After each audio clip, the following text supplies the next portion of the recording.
আমার গল্প এখানে শেষ। ধন্যবাদ সবাইকে। কিন্তু আসলে আমার জীবনের গল্প এখানেই থেমে যায়নি। আরও অনেক কিছু ঘটেছে যা আমি আপনাদের বলতে চাই। তুলির বিয়ের পর আমাদের বাড়িতে একটা নতুন সদস্য এলো। তুলির শ্বশুর নবীনদা। তার বয়স ৫৫ বছর। স্ত্রী মারা গেছে ১০ বছর আগে। নবীনদা প্রথমেই আমার প্রশংসা করতে লাগল।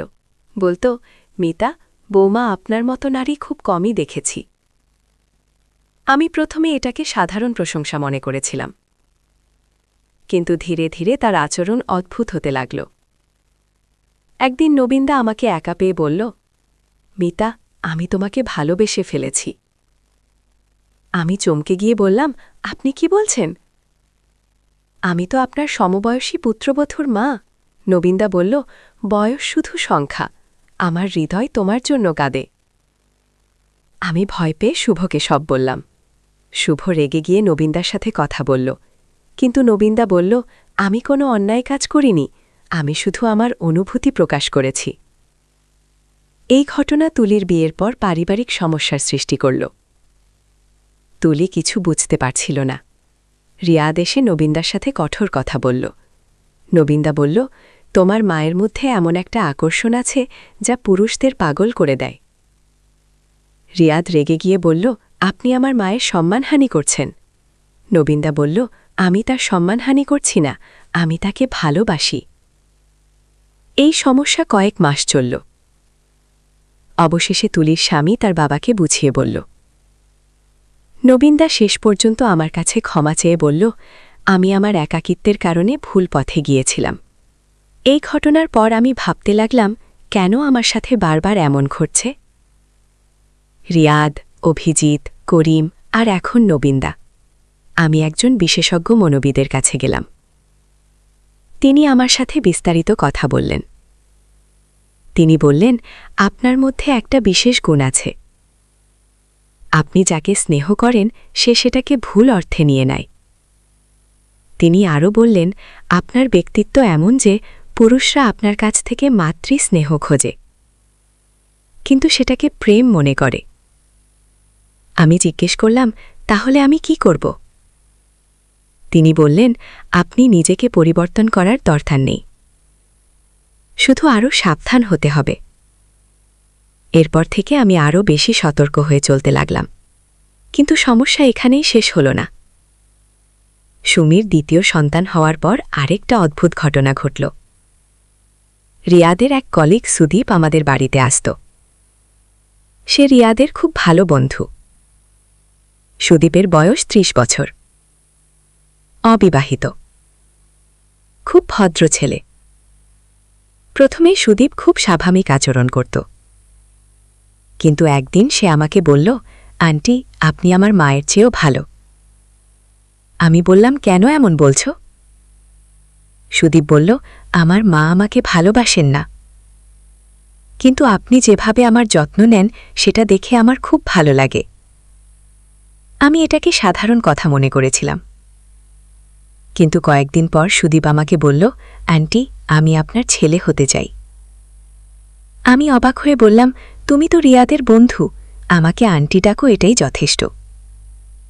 সুদীপ বলল, না আন্টি, আমি সত্যিকারের ছেলে হতে চাই, আমি আপনাকে মা ডাকতে চাই। আমি বুঝতে পারলাম সুদীপেরও কোনো মানসিক সমস্যা আছে। রিয়াদকে বিশ্বাসটি জানালাম। রিয়াদ সুদীপের সাথে কথা বলল। সুদীপ রিয়াদকে বলল, ভাই, তোমার মা খুবই ভালো, আমি তার কাছ থেকে মায়ের ভালোবাসা পাই। রিয়াদ বুঝতে পারল যে সুদীপের শৈশবে মায়ের ভালোবাসার অভাব ছিল। রিয়াদ সুদীপকে একজন মনোবিদের কাছে নিয়ে গেল। চিকিৎসার পর জানা গেল যে সুদীপের মা তাকে ছোটবেলা থেকেই অবহেলা করতেন। ধীরে ধীরে সুদীপের অবস্থার উন্নতি হল। সে এখন একটি মেয়েকে বিয়ে করেছে। কিন্তু এই ঘটনাগুলো আমার মনে একটা প্রশ্ন জাগিয়েছে, কেন আমার কাছে এত মানুষ মায়ের ভালোবাসা খুঁজতে আসে? আমি আমার মনোবিদ ডাক্তারকে এই প্রশ্ন করলাম। তিনি বললেন, আপনি একজন স্বাভাবিক মা, আপনার মাতৃত্ব এত প্রবল যে যারা মায়ের ভালোবাসা পায়নি তারা আপনার কাছে সেটা খুঁজে পায়। তিনি আরও বললেন, এটা আপনার দোষ নয়, এটা আপনার গুণ। আমি বললাম, কিন্তু এতে আমার সমস্যা হচ্ছে। আমি রাহুলকেও সাহায্য করলাম। এখন সে একটি সুস্থ সম্পর্কে আছে। এভাবে অনেক মানুষকে সাহায্য করতে করতে আমি বুঝলাম যে আমার জীবনের সব কষ্টের একটা মানে ছিল। রিয়াদের সেই ভুল অনুভূতি, অভিজিতের সমস্যা, করিমের আকর্ষণ, এসব কিছুর মাধ্যমে আমি শিখেছি কিভাবে মানুষের মনস্তত্ত্ব বুঝতে হয়। আজ আমি সেই জ্ঞান ব্যবহার করে অন্য মানুষদের সাহায্য করছি। আমার কাউন্সেলিং সেন্টার এখন এলাকায় বেশ প্রসিদ্ধ। স্থানীয় একটা পত্রিকায় আমার সম্পর্কে একটা আর্টিকেল বেরিয়েছে। শিরোনাম ছিল, একজন মায়ের অনুপ্রেরণামূলক যাত্রা। রিয়াদ সেই আর্টিকেল দেখিয়ে বলল, মা, তুমি এখন একজন সেলিব্রিটি। আমি হেসে বললাম, সেলিব্রিটি নয়, আমি একজন সাধারণ মা যে তার অভিজ্ঞতা দিয়ে অন্যদের সাহায্য করছে। মিতালি এখন 7 বছর বয়সী। সে আমার কাউন্সেলিং সেন্টারে মাঝে মাঝে আসে। একদিন মিতালি আমাকে জিজ্ঞেস করল, দাদু, তুমি কেন সবাইকে সাহায্য করো? আমি বললাম, কারণ সবার ভালোবাসার প্রয়োজন আছে, আর আমার কাছে অনেক ভালোবাসা আছে। মিতালি বলল, তুমি খুব ভালো দাদু। রিয়াদের দ্বিতীয় সন্তান এখন 2 বছর বয়সী। তার নাম অর্জুন। অর্জুন খুব দুষ্টু। সে আমার কাছে এলে পুরো বাড়ি মাথায় তুলে রাখে। কিন্তু আমার খুব ভালো লাগে। নাতি নাতুনিরা আমার জীবনের আনন্দ। সুমি এখন একজন অভিজ্ঞ মা। সে আমার কাউন্সেলিং সেন্টারে সাহায্য করে। সুমি বলে, মা, আপনি আমাকে অনেক কিছু শিখিয়েছেন। এখন আমি সেই জ্ঞান অন্যদের দিতে পারি। তুলিও মা হয়েছে। তার একটি মেয়ে হয়েছে। নাম রাখা হয়েছে মায়া। আমি এখন 3টি নাতি নাতুনির দাদিমা। শুভ এখন পুরোপুরি অবসরে। সে আমার কাউন্সেলিং সেন্টারের ম্যানেজমেন্টের কাজ করে। শুভ বলে, তোমার এই কাজ দেখে আমার গর্ব হয়। আমি কখনো কখনো ভাবি, যদি সেদিন নির্বাচন অফিসার রিয়াদ সত্যি কথা বলতো তাহলে কি হতো? হয়তো আমার জীবন অনেক সহজ হতো। কিন্তু আমি এত মানুষকে সাহায্য করার সুযোগ পেতাম না। আমার বিশ্বাস, জীবনে যা কিছু ঘটে সবকিছুরই একটা কারণ আছে। আমার সাথে যেসব অদ্ভুত ঘটনা ঘটেছে সেগুলো আমাকে প্রস্তুত করেছে এই কাজের জন্য। আজ যখন কোনো কষ্ট করা মানুষ আমার কাছে এসে বলে, আপনি আমার জীবন বাঁচিয়েছেন, তখন আমার মনে হয় আমার সব কষ্ট সার্থক হয়ে গেছে। গত সপ্তাহে একটি ছেলে এসেছিল। তার নাম শুভদীপ। সে আত্মহত্যার চেষ্টা করেছিল। কারণ জিজ্ঞেস করলে বলল, আমার মা আমাকে ভালোবাসেন না, আমি বাঁচতে চাই না।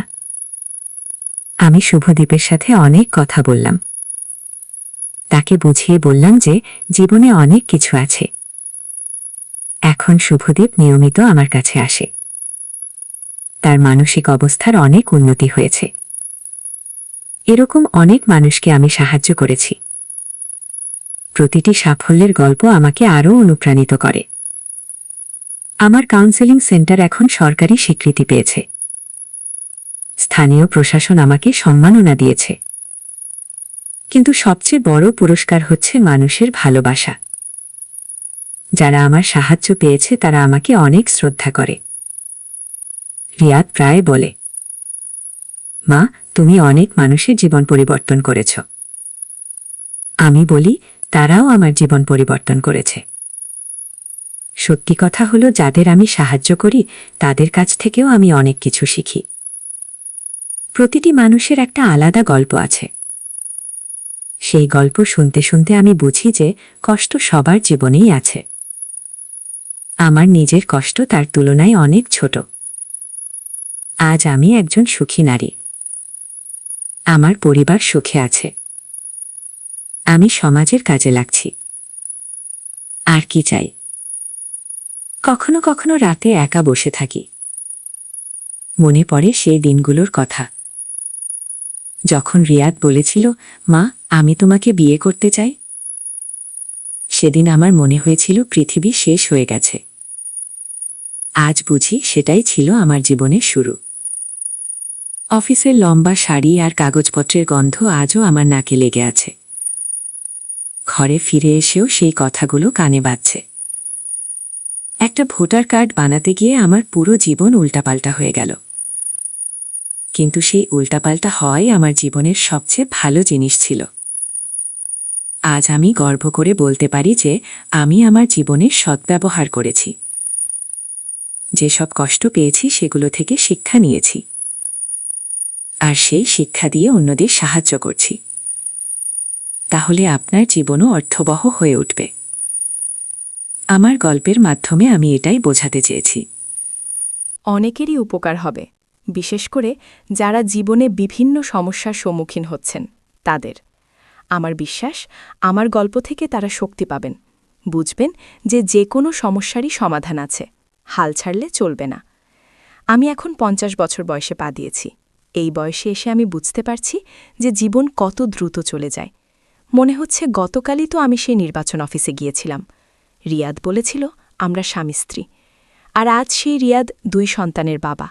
তুলি বিয়ে করে নিজের সংসার করছে, আমি নাতিনাতুনিদের দাদিমা। সময় সত্যিই দ্রুত চলে যায়, কিন্তু এই সময়ের মধ্যে যা করেছি তা নিয়ে আমার কোনো অনুশোচনা নেই। আমি আমার সাধ্য অনুযায়ী চেষ্টা করেছি, নিজের পরিবারের যত্ন নিয়েছি, সমাজের জন্য কাজ করেছি। এর চেয়ে বেশি আর কি চাওয়ার আছে? অবশ্য একটা ইচ্ছা আছে, আমার নাতিনাতুনিদের বড় হতে দেখার, তাদের সফল মানুষ হতে দেখার। আমার কাউন্সেলিং সেন্টারের কাজ আরও বিস্তৃত করার, আরও অনেক মানুষকে সাহায্য করার। এই ইচ্ছাগুলো পূরণ করার জন্য আমি আরও কিছুদিন বেঁচে থাকতে চাই, সুস্থ থাকতে চাই। আমার বিশ্বাস আল্লাহ আমাকে সেই সুযোগ দেবেন, কারণ আমি ভালো কাজ করার চেষ্টা করছি, মানুষের উপকার করার চেষ্টা করছি। আর আল্লাহ ভালো কাজের মানুষদের সাহায্য করেন। আমার গল্প এখানেই শেষ করছি, কিন্তু আমার জীবন চলবে। আরও অনেক কিছু করার আছে, আরও অনেক মানুষকে সাহায্য করার আছে, আমার পরিবারের আরও যত্ন নেওয়ার আছে, নিজেকে আরও উন্নত করার আছে। এই লক্ষ্য নিয়েই আমি এগিয়ে চলেছি। আর আপনাদের সবাইকে বলবো, আপনারাও আপনাদের জীবনে সদ্ব্যবহার করুন। যা কিছু কষ্ট পান সেগুলো থেকে শিক্ষা নিন, পরিবারকে ভালোবাসুন, সমাজের জন্য কিছু করুন, নিজেকে উন্নত করুন। তাহলে আপনার জীবনও অর্থবহ হবে। আর মৃত্যুর সময় বুক ভরে বলতে পারবেন, আমি আমার জীবনে সদ্ব্যবহার করেছি। এই কামনা করেই আমার গল্প শেষ করছি। অফিসের লম্বা শাড়ি আর কাগজপত্রের গন্ধ আজও আমার নাকে লেগে আছে। ঘরে ফিরে এসেও সেই কথাগুলো কানে বাজছে। একটা ভোটার কার্ড বানাতে গিয়ে আমার পুরো জীবন উলপাল্ট হয়ে গেল, কিন্তু আজ আমি জানি সেই উলপাল্ট হওয়াটাই ছিল আমার জীবনের সবচেয়ে ভালো ঘটনা। ধন্যবাদ সবাইকে আমার গল্প শোনার জন্য। আশা করি কারো না কারো কাজে লাগবে। আল্লাহ হাফেজ। হাতচো করছি। আমার গল্প শুনে যদি কারো কোনো উপকার হয় তাহলে আমি ধন্য। জীবনে যত কষ্টই আসুক, হাল ছেড়ে দেওয়া যাবে না। কষ্টের মধ্যেই লুকিয়ে থাকে জীবনের সবচেয়ে বড় শিক্ষা। আর সেই শিক্ষা দিয়ে আমরা নিজেদের এবং অন্যদের জীবন সুন্দর করতে পারি। পরিবার হচ্ছে জীবনের সবচেয়ে বড় শক্তি। তাদের পাশে থাকুন, তাদেরকে পাশে রাখুন, সৎ হন, সাহসী হন, আর সবার সাথে ভালোবাসার আচরণ করুন। তাহলে জীবন সুন্দর হবেই। এই বিশ্বাস নিয়েই আমি প্রতিদিন কাজ করি, আর এই বিশ্বাসই আমার জীবনের সবচেয়ে বড় সম্পদ। আমার গল্পে শেষ নেই, কারণ জীবন তো চলতেই থাকে। হয়তো আরও অনেক ঘটনা ঘটবে, কিন্তু আমি প্রস্তুত, কারণ আমি জানি আমার পরিবার আমার পাশে আছে, আর আমার কাছে এখন অনেক অভিজ্ঞতা আছে। যে কোনো সমস্যার মোকাবিলা করতে পারব। এই আত্মবিশ্বাস নিয়েই আমি এগিয়ে চলেছি। আমার জীবনের এই গল্প হয়তো অনেকের কাছে অবিশ্বাস্য মনে হবে, কিন্তু এটাই সত্যি। জীবনে অনেক কিছুই সম্ভব, শুধু বিশ্বাস রাখতে হয়। আর সেই বিশ্বাসের জোরেই আজ আমি এখানে পৌঁছেছি। একটি সাধারণ গৃহিণী থেকে একজন সমাজসেবী হয়ে উঠেছি। এই পরিবর্তনের গল্প আমার গর্বের। আমি আমার সব অভিজ্ঞতার জন্য কৃতজ্ঞ, ভালো মন্দ সব কিছুর জন্যই। কারণ প্রতিটি অভিজ্ঞতা আমাকে আজকের জায়গায় পৌঁছাতে সাহায্য করেছে। আর আজকের জায়গাটা আমার পছন্দের। এখানে আমি শান্তিতে আছি, আমার পরিবার সুখে আছে, আমি সমাজের কাজে লাগছি। এর চেয়ে বেশি আর কি চাই? আমার গল্প এখানেই শেষ হোক, কিন্তু আমার জীবন চলবে। নতুন নতুন মানুষকে সাহায্য করব, নতুন নতুন অভিজ্ঞতা সংগ্রহ করব আর সব সময় মনে রাখব যে জীবন একটি সুন্দর উপহার। এই উপহারের যথাযথ ব্যবহার করতে হবে, নিজের জন্য, পরিবারের জন্য, সমাজের জন্য। এই প্রতিজ্ঞা নিয়েই আমি এগিয়ে চলেছি। আর আপনাদের সবাইকে একই কথা বলবো, জীবনকে সুন্দরভাবে বাঁচুন, কষ্টকে শিক্ষায় রূপান্তরিত করুন, আর সেই শিক্ষা দিয়ে অন্য দেশ। আমার ভোটার আইডি কার্ডের ছবি নষ্ট হয়ে গেছে, নতুন করে তুলতে হবে। ছেলে বলল, মা আমিও নতুন করে তুলুক। নির্বাচন অফিসে গিয়ে ফর্ম জমা দিতে গিয়ে কর্মচারী জিজ্ঞেস করল, আপনাদের সম্পর্ক কি? ছেলে বলল, আমরা স্বামী স্ত্রী। আমি চমকে তাকালাম তার দিকে।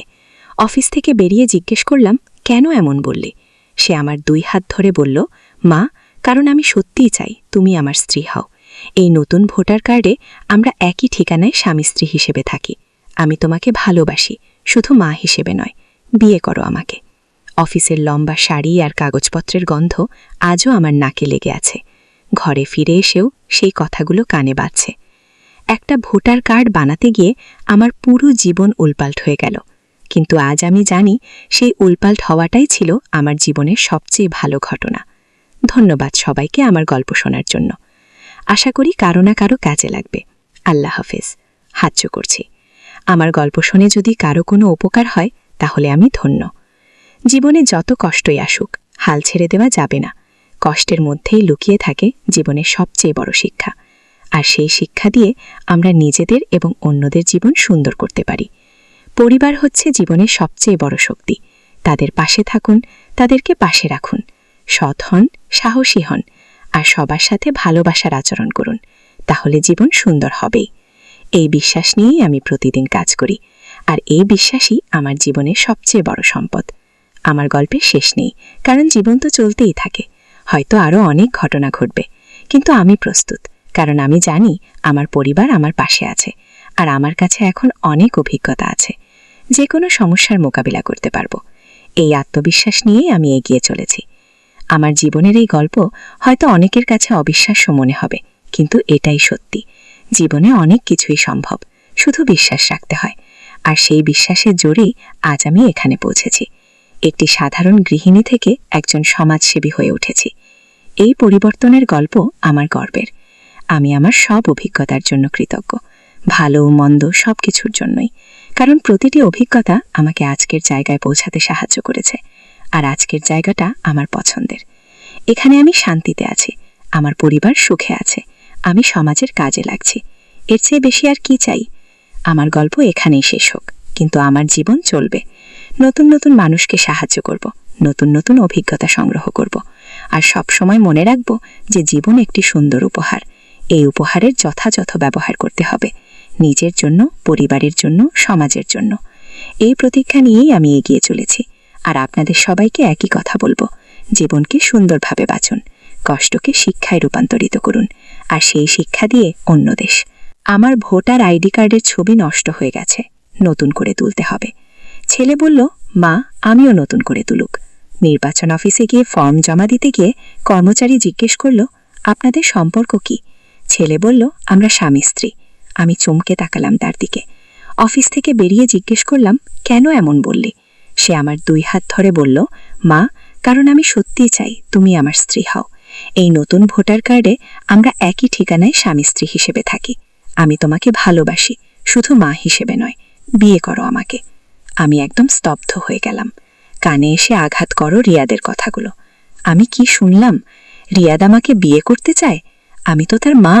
এটা কি বলছে সে? আমার মাথা ঘুরতে লাগলো, চোখের সামনে সবকিছু ঝাপসা হয়ে গেল। রিয়াদের মুখ দেখতে পাচ্ছি না, তার কথাগুলো কানে আসছে কিন্তু বুঝতে পারছি না। রিয়াদ আমার কাঁধ ধরে বলল, মা তুমি ঠিক আছো তো? আমি ধীরে ধীরে চেতনা ফিরে পেলাম। রিয়াদের দিকে তাকালাম, সে আমার দিকে চিন্তিত দৃষ্টিতে তাকিয়ে আছে। আমি বললাম, তুমি কি বলছো রিয়াদ? আমি তো তোমার মা, তুমি আমার ছেলে। এরকম কথা বলা তো ঠিক নয়। রিয়াদ বলল, মা আমি জানি এটা শুনতে অদ্ভুত লাগছে, কিন্তু আমার অনুভূতি একদম সত্যি। আমি কখনো তোমাকে শুধু মা হিসেবে দেখিনি। তোমার প্রতি আমার যে ভালোবাসা, সেটা একজন পুরুষের একজন নারীর প্রতি ভালোবাসার মতো। আমি উঠে দাঁড়ালাম, বললাম, রিয়াদ তুমি ভুল কথা বলছো, এরকম চিন্তা করা উচিত নয়, চল আমরা বাড়ি চলে যাই। রিয়াদও উঠে দাঁড়ালো। সে বলল, মা আমি জানি তুমি এখনই এটা মেনে নিতে পারবে না, কিন্তু আমার কথাগুলো নিয়ে ভেবে দেখো, আমি তোমাকে সত্যিই ভালোবাসি। আমরা চুপচাপ বাড়ির দিকে হাঁটতে লাগলাম। আমার মাথায় নানান চিন্তা ঘুরপাক খাচ্ছে।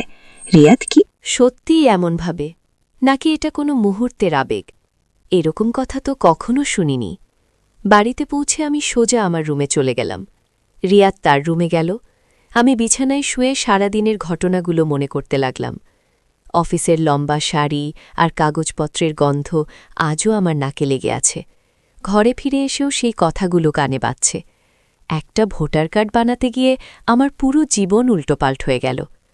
রাতে খাবারের সময় পুরো পরিবার টেবিলে বসল। শুভ অফিস থেকে ফিরেছে, তুলি স্কুল থেকে ফিরে এসে হোমওয়ার্ক করেছে।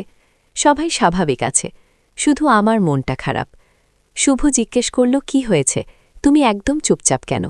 আমি বললাম, কিছু না, একটু মাথা ব্যথা। রিয়াদ আমার দিকে তাকালো। আমি তার দিকে তাকাতে পারলাম না। খাওয়া শেষ করে সবাই নিজ নিজ কাজে চলে গেল। আমি থালা বাসন ধুতে লাগলাম। রিয়াদ এসে বলল, মা, আমি সাহায্য করি? আমি না বলে দিলাম। সে চলে গেল। রাতে বিছানায় শুয়ে আমি ভাবতে লাগলাম রিয়াদের কথাগুলো নিয়ে। সে কি সত্যিই আমাকে ভালোবাসে, নাকি এটা কোনো ভুল বোঝাবুঝি? আমি তো কখনো এরকম কিছু লক্ষ্য করিনি। পরের দিন সকালে নাস্তার টেবিলে রিয়াদ আমার সাথে স্বাভাবিক আচরণ করল, কিন্তু আমি দেখলাম সে মাঝে মাঝে আমার দিকে একটা অদ্ভুত দৃষ্টিতে তাকাচ্ছে। দুপুরে রিয়াদ কলেজ থেকে ফিরে এসে আমাকে বলল, মা, আমি তোমার সাথে কথা বলতে চাই। আমি বললাম, বল। সে বলল, একা কথা বলতে চাই। আমরা বসার ঘরে গেলাম। রিয়াদ বলল, মা, আমি গতকাল যা বলেছি সেটা নিয়ে তুমি কি ভেবেছ? আমি বললাম, রিয়াদ, এরকম চিন্তা করা ঠিক নয়। আমি তোমার মা, তুমি আমার ছেলে। এই সম্পর্কটা খুবই পবিত্র, এটাকে অন্য কোনো দৃষ্টিতে দেখা উচিত নয়। রিয়াদ বলল, মা, কিন্তু ভালোবাসার তো কোনো নিয়মকানুন নেই। আমি তোমাকে একজন নারী হিসেবে ভালোবাসি। তোমার সৌন্দর্য, তোমার ব্যক্তিত্ব সবকিছুই আমার ভালো লাগে।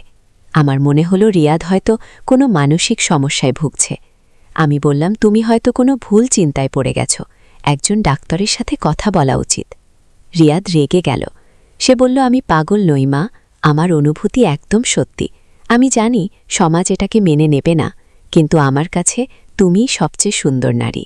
আমি উঠে দাঁড়ালাম, বললাম, রিয়াদ, তুমি এরকম কথা আর বলো না, এটা আমার কষ্ট লাগছে। রিয়াদের চোখে পানি এসে গেল। সে বলল, মা, আমি তোমাকে কষ্ট দিতে চাই না, কিন্তু আমার মনের কথা তোমাকে বলতেই হতো। আমি রান্নাঘরে চলে গেলাম। রিয়াদ তার রুমে চলে গেল। সারা দিন আমরা আর কথা বলিনি। এভাবে কয়েকদিন কেটে গেল। রিয়াদ আমার সাথে স্বাভাবিক আচরণ করছে, কিন্তু আমি তার দিকে তাকাতে পারছি না। তার সাথে কথা বলতে অস্বস্তি লাগছে। 3 দিন পর আমরা আবার নির্বাচন অফিসে গেলাম নতুন কার্ড নিতে। কর্মচারী আমাদের কার্ড দিলেন। আমি দেখলাম আমার কার্ডে রিয়াদের নাম স্বামী হিসেবে লেখা আছে, রিয়াদের কার্ডে আমার নাম স্ত্রী হিসেবে লেখা আছে। আমি কর্মচারীকে বললাম, এখানে ভুল হয়েছে, এ তো আমার ছেলে, স্বামী নয়। কর্মচারী বললেন, আপনারা নিজেরাই তো বলেছেন যে আপনারা স্বামী স্ত্রী, ফর্মেও তাই লেখা। আমি রিয়াদের দিকে তাকালাম। সে মৃদু হেসে বলল, ঠিক আছে মা, এভাবেই থাকুক। আমি বললাম, না, এটা সংশোধন করতে হবে। কর্মচারী বললেন, সংশোধন করতে হলে আবার নতুন আবেদন করতে হবে। আমি ভাবলাম, এত ঝামেলা কেন করব? যাই হোক, কার্ড তো তৈরি হয়ে গেছে, পরে সুযোগমতো সংশোধন করে নেব। বাড়ি ফিরে আমি শুভকে পুরো ব্যাপারটা বললাম। শুভ হেসে বলল, এটা তো কোনো বড় সমস্যা নয়, কার্ডে ভুল তথ্য লেখা হয়েছে, পরে ঠিক করে নেব। কিন্তু আমি শুভকে রিয়াদের সেই কথাগুলোর কথা বলতে পারলাম না। কিভাবে বলবো যে আমার ছেলে আমাকে বিয়ে করতে চায়? দিনগুলো কেটে যেতে লাগল। রিয়াদ আর কখনো সেই বিষয়ে কোনো কথা বলেনি, কিন্তু আমি লক্ষ্য করছি সে আমার দিকে অন্যরকম দৃষ্টিতে তাকাচ্ছে। একদিন আমি বারান্দায় কাপড় শুকাতে দিচ্ছি। রিয়াদ এসে বলল, মা, আমি সাহায্য করি? আমি বললাম, না, আমি পারব। সে বলল, তুমি খুব সুন্দর দেখাচ্ছ আজ। আমি চমকে গেলাম। বললাম, রিয়াদ, এরকম কথা বলো না। সে বলল, কেন, সত্যি কথা বলা কি অপরাধ? আমি কাপড় শুকানো শেষ করে ভেতরে চলে গেলাম। রিয়াদও আমার পিছু পিছু এলো। সে বলল, মা, তুমি আমাকে এড়িয়ে চলছ কেন? আমি বললাম, আমি তোমাকে এড়িয়ে চলছি না, আমি স্বাভাবিক আছি। রিয়াদ বলল, না মা, তুমি স্বাভাবিক নেই, আমার সাথে আগের মতো ব্যবহার করো না। আমি বসার ঘরে গিয়ে সোফায় বসলাম। রিয়াদ আমার সামনে চেয়ারে বসল। সে বলল, মা, আমি তোমাকে কষ্ট দিতে চাই না, কিন্তু আমার অনুভূতি লুকিয়ে রাখাও কঠিন হয়ে পড়েছে। আমি বললাম, রিয়াদ, তুমি তোমার লেখাপড়ায় মন দাও, এসব অদ্ভুত চিন্তা মাথা থেকে বের করো। রিয়াদ বলল, মা, এটা কোনো অদ্ভুত চিন্তা নয়, এটা আমার সত্যিকারের অনুভূতি। আমি রাতে ঘুমাতে পারি না, সব সময় তোমার কথা ভাবি। আমার হৃদস্পন্দন বেড়ে গেল। রিয়াদের কথাগুলো শুনে আমার খুব অস্বস্তি লাগছে। আমি বললাম, তুমি হয়তো কোনো মানসিক চাপে আছো, ডাক্তার দেখাও। রিয়াদ রেগে গেল। সে বলল, আমি অসুস্থ নই মা, আমি জানি আমার কি অনুভূতি, তুমি কেন এটা মানতে পারছ না? আমি উঠে দাঁড়ালাম, বললাম, আমি এ বিষয়ে আর কথা বলতে চাই না। রিয়াদ আমার হাত ধরল। সে বলল, মা, একবার আমার কথা শোনো। আমি হাত ছাড়িয়ে নিলাম, বললাম, না রিয়াদ, আমি শুনতে চাই না। আমি রান্নাঘরে চলে গেলাম। রান্নাঘরে গিয়ে আমি চুলার পাশে দাঁড়ালাম। আমার সারা শরীর কাঁপছে। রিয়াদের কথাগুলো আমার মাথায় ঘুরপাক খাচ্ছে। আমি কি করব? এই সমস্যার সমাধান কি? একটু পরে রিয়াদ রান্নাঘরে এলো। সে বলল, মা, আমি চা বানাই। আমি মাথা নাড়লাম। সে চা বানাতে লাগল। আমি তার দিকে তাকালাম। সত্যিই তো, রিয়াদ অনেক বড় হয়ে গেছে, লম্বা, সুদর্শন। কিন্তু সে তো আমার ছেলে। চা বানানো শেষ হলে রিয়াদ আমাকে একটা কাপ দিল। আমি চুমুক দিলাম। চা খুব ভালো হয়েছে। রিয়াদ বলল, কেমন হয়েছে? আমি বললাম, ভালো।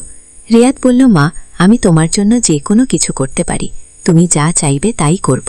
আমি বললাম, আমি চাই তুমি এসব কথা ভুলে যাও। রিয়াদ চুপ করে গেল। সে তার চা শেষ করে চলে গেল। সন্ধ্যায় শুভ অফিস থেকে ফিরল। তুলি খেলাধুলা করে ক্লান্ত হয়ে বিছানায় শুয়ে পড়েছে। রিয়াদ তার রুমে পড়াশোনা করছে। রাতের খাবারের সময় সবাই একসাথে বসল। সুখ বলল, আজ অফিসে একটা মজার ঘটনা ঘটেছে। তুলি আগ্রহ নিয়ে জিজ্ঞেস করল, কি ঘটেছে বাবা? সুখ বলল, আমাদের একটা নতুন কর্মচারী এসেছে। সে তার প্রথম দিনে অফিসের বসের সাথে নিজেকে ভাই বলে পরিচয় দিয়েছে। তুলি হেসে বলল, কেন? সুখ বলল, সে ভেবেছিল এতে তার চাকরি নিরাপদ হবে, কিন্তু বস রেগে গিয়ে তাকে বের করে দিয়েছে। আমি রিয়াদের দিকে তাকালাম। সে মাথা নিচু করে খাচ্ছে। শুভর কথা শুনে আমার মনে পড়ল নির্বাচন অফিসের ঘটনা। খাওয়া শেষ করে সবাই টিভি দেখতে বসল। একটা পারিবারিক নাটক চলছে। নাটকে একটা ছেলে তার মায়ের প্রতি অতিরিক্ত ভালোবাসা দেখাচ্ছে। আমি অস্বস্তি বোধ করলাম। চ্যানেল চেঞ্জ করে দিলাম। রিয়াদ আমার দিকে তাকালো। সে বুঝতে পারল আমি কেন চ্যানেল পরিবর্তন করেছি। রাতে শোবার সময় শুভ আমাকে জিজ্ঞেস করল, তুমি কেমন যেন আছো, কোনো সমস্যা? আমি বললাম, না, কোনো সমস্যা নেই। শুভ বলল, কিছু মনে হলে আমাকে বলো। আমি শুভকে কিছু বলতে পারলাম না। কিভাবে বলবো যে আমার ছেলে আমাকে বিয়ে করতে চায়? শুভ কি ভাববে?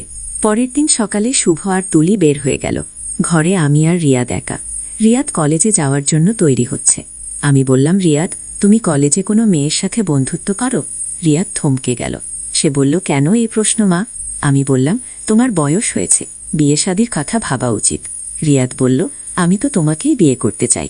আমি বললাম, রিয়াদ, তুমি আবার সেই কথা শুরু করলে? রিয়াদ বলল, মা, আমি অন্য কোনো মেয়েকে ভালোবাসতে পারবো না। আমি রেগে গেলাম।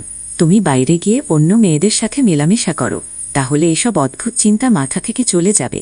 রিয়াদ বলল, আমি চেষ্টা করেছি মা, কিন্তু কোনো মেয়েকেই তোমার মতো সুন্দর মনে হয় না। আমি আর কিছু বললাম না। রিয়াদ কলেজে চলে গেল। দুপুরে আমার বোন রিনা বাড়িতে এলো। আমরা অনেক দিন পর দেখা হলো। রিনা বলল, তুই কেমন যেন দেখাচ্ছিস, শরীর খারাপ? আমি বললাম, না, কিছু না। রিনা বলল, রিয়াদ কেমন আছে? সে তো অনেক বড় হয়ে গেছে। আমি বললাম, হ্যাঁ, সে এখন কলেজে পড়ে। রিনা বলল, তার বিয়ে শাদির কথা ভাবছ?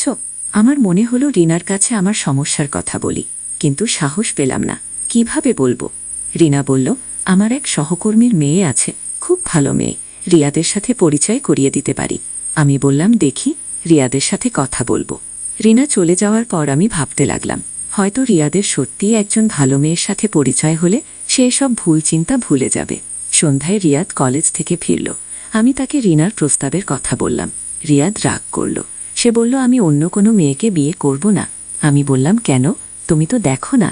রিয়াদ বলল, দেখার দরকার নেই, আমি জানি আমি কাকে ভালোবাসি। আমি বুঝতে পারলাম রিয়াদের মন থেকে এই চিন্তা বের করা খুবই কঠিন। রাতে আমি বিছানায় শুয়ে ভাবছি, হঠাৎ আমার রুমের দরজায় নক। দরজা খুলে দেখি রিয়াদ দাঁড়িয়ে আছে। রিয়াদ বলল, মা, আমি ঘুমাতে পারছি না, তোমার সাথে কথা বলতে পারি? আমি বললাম, এখন রাত, কাল সকালে কথা বলবো। রিয়াদ বলল, প্লিজ মা, খুব জরুরি। আমি তাকে ভেতরে আসতে দিলাম। সে আমার বিছানার পাশে চেয়ারে বসল। রিয়াদ বলল, মা, আমি তোমাকে খুব ভালোবাসি। এই ভালোবাসা আমার হৃদয়ে এত গভীর যে আমি কিছু করতে পারছি না। আমি বললাম, রিয়াদ, তুমি আমাকেও ভালোবাসো, আমিও তোমাকে ভালোবাসি, কিন্তু এটা মা ছেলের ভালোবাসা। রিয়াদ বলল, না মা, আমার ভালোবাসা অন্য রকম। আমি তোমাকে একজন পুরুষ যেভাবে একজন নারীকে ভালোবাসে সেভাবে ভালোবাসি। আমি বললাম, রিয়াদ, এটা সমাজে গ্রহণযোগ্য নয়। মানুষ কি বলবে? রিয়াদ বলল, মানুষ যা বলে তা নিয়ে আমি চিন্তা করি না, আমি শুধু তোমাকে নিয়ে চিন্তা করি। আমি বললাম, তোমার বাবা কি বলবে? তুমি কি বলবে? রিয়াদ একটু চুপ করে রইল, তারপর বলল, আমি সব সামলাবো, তুমি শুধু আমাকে একটা সুযোগ দাও। আমি বললাম, কি সুযোগ? রিয়াদ বলল, আমাকে তোমার ভালোবাসা দেওয়ার সুযোগ।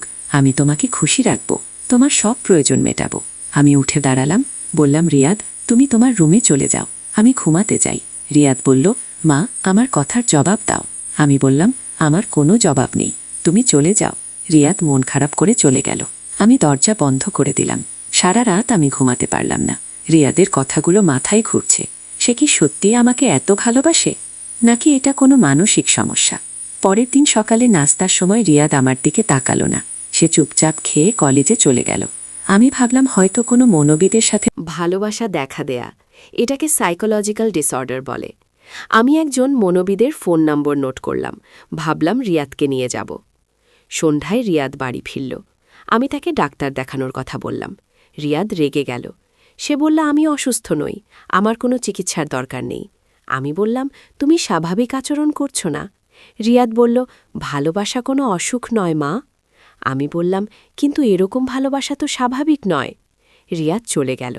আমি বুঝতে পারলাম তাকে জোর করে ডাক্তারের কাছে নিয়ে যাওয়া সম্ভব নয়। এভাবে আরও কিছুদিন কেটে গেল। রিয়াদ আমার সাথে খুব কম কথা বলে, কিন্তু আমি দেখি সে আমাকে গভীর দৃষ্টিতে দেখে। একদিন আমি বাজার করে বাড়ি ফিরছি। পথে দেখি রিয়াদ একটা মেয়ের সাথে কথা বলছে। মেয়েটি তার ক্লাসমেট হবে। আমার মনে আশা জাগল, হয়তো রিয়াদ অন্য কোনো মেয়েকে পছন্দ করেছে। বাড়িতে এসে আমি রিয়াদকে জিজ্ঞেস করলাম, তুমি কার সাথে কথা বলছিলে রিয়াদ? রিয়াদ বলল, একটা ক্লাসমেটের সাথে নোট নিচ্ছিলাম। আমি বললাম, মেয়েটি কেমন? রিয়াদ বলল, ভালো, কিন্তু আমার কোনো ইন্টারেস্ট নেই। আমার আশা ভেঙে গেল। রাতে খাবারের সময় শুভ বলল, রিয়াদ, তোমার বন্ধুবান্ধব কেমন? কেউ বাড়িতে আসে না কেন? রিয়াদ বলল, আমি বন্ধুদের সাথে কম মেলামেশা করি। শুভ বলল, এটা ভালো না, তোমার বয়সে বন্ধুত্ব খুব দরকার। আমি শুভের কথায় সায় দিলাম, বললাম, হ্যাঁ, তুমি আরও বন্ধুদের সাথে সময় কাটাও। রিয়াদ আমার দিকে তাকিয়ে বলল, আমার তো তুমিই যথেষ্ট। শুভ হেসে বলল, মায়ের সাথে এত ভাব, ভালো ছেলে।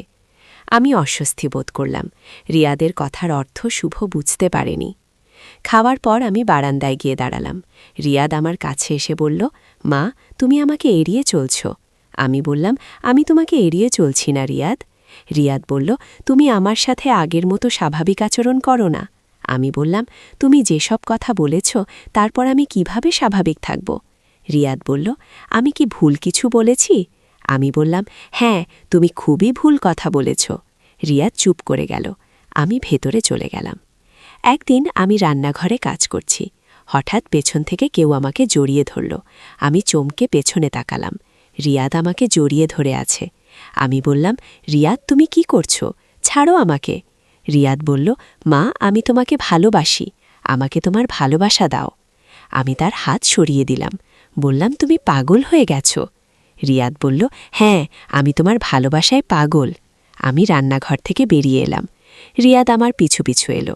আমি বললাম, রিয়াদ, তুমি আর কখনো এরকম করবে না। রিয়াদ বলল, কেন? আমি তো শুধু তোমাকে ভালোবাসা দিতে চাই। আমি বললাম, এটা ভালোবাসা নয়, এটা অসুস্থতা। রিয়াদ কিছু বলল না, সে তার রুমে চলে গেল। আমি ভাবলাম, এভাবে আর চলতে পারে না, আমাকে কিছু একটা করতে হবে। সেদিন রাতে শুভকে সবকিছু বলার সিদ্ধান্ত নিলাম। শুভ ঘুমানোর আগে আমি বললাম, তোমার সাথে একটা জরুরি কথা আছে। শুভ বলল, কি কথা? আমি গভীর শ্বাস নিয়ে বললাম, রিয়াদের আচরণ অস্বাভাবিক হয়ে গেছে। শুভ বলল, কিভাবে? আমি সবকিছু খুলে বললাম। রিয়াদ কিভাবে আমাকে বিয়ে করতে চায়, কিভাবে আমার প্রতি অস্বাভাবিক আকর্ষণ অনুভব করে। শুভ প্রথমে অবিশ্বাসের দৃষ্টিতে তাকাল, তারপর রেগে গেল। সে বলল, এটা কি বলছো তুমি? রিয়াদ এমন কথা বলেছে? আমি বললাম, হ্যাঁ, সে আমাকে স্ত্রী হিসেবে চায়। শুভ বলল, আমি কাল তার সাথে কথা বলবো। আমি বললাম, তুমি রাগ করো না, হয়তো সে মানসিক সমস্যায় ভুগছে। শুভ বলল, এটা কোনো সমস্যা নয়, এটা অপরাধ। পরের দিন সকালে শুভ রিয়াদকে ডাকল। তারা দুজনে স্টাডি রুমে গেল। আমি দূর থেকে তাদের কথাবার্তা শুনতে পেলাম। শুভ রিয়াদকে খুব বকাঝকা করছে। রিয়াদ কিছু বলছে না। একসময় শুভ চিৎকার করে বলল, তুমি এ ঘরে আর থাকতে পারবে না। আমি ভয় পেয়ে গেলাম। শুভ রিয়াদকে বাড়ি থেকে বের করে দেবে। রিয়াদ তার রুম থেকে বেরিয়ে এলো। তার চোখে পানি। সে আমার দিকে তাকিয়ে বলল, মা, তুমি বাবাকে সব বলেছ? আমি বললাম, আমার কোনো উপায় ছিল না রিয়াদ। রিয়াদ বলল, তুমি আমার সাথে বিশ্বাসঘাতকতা করেছ।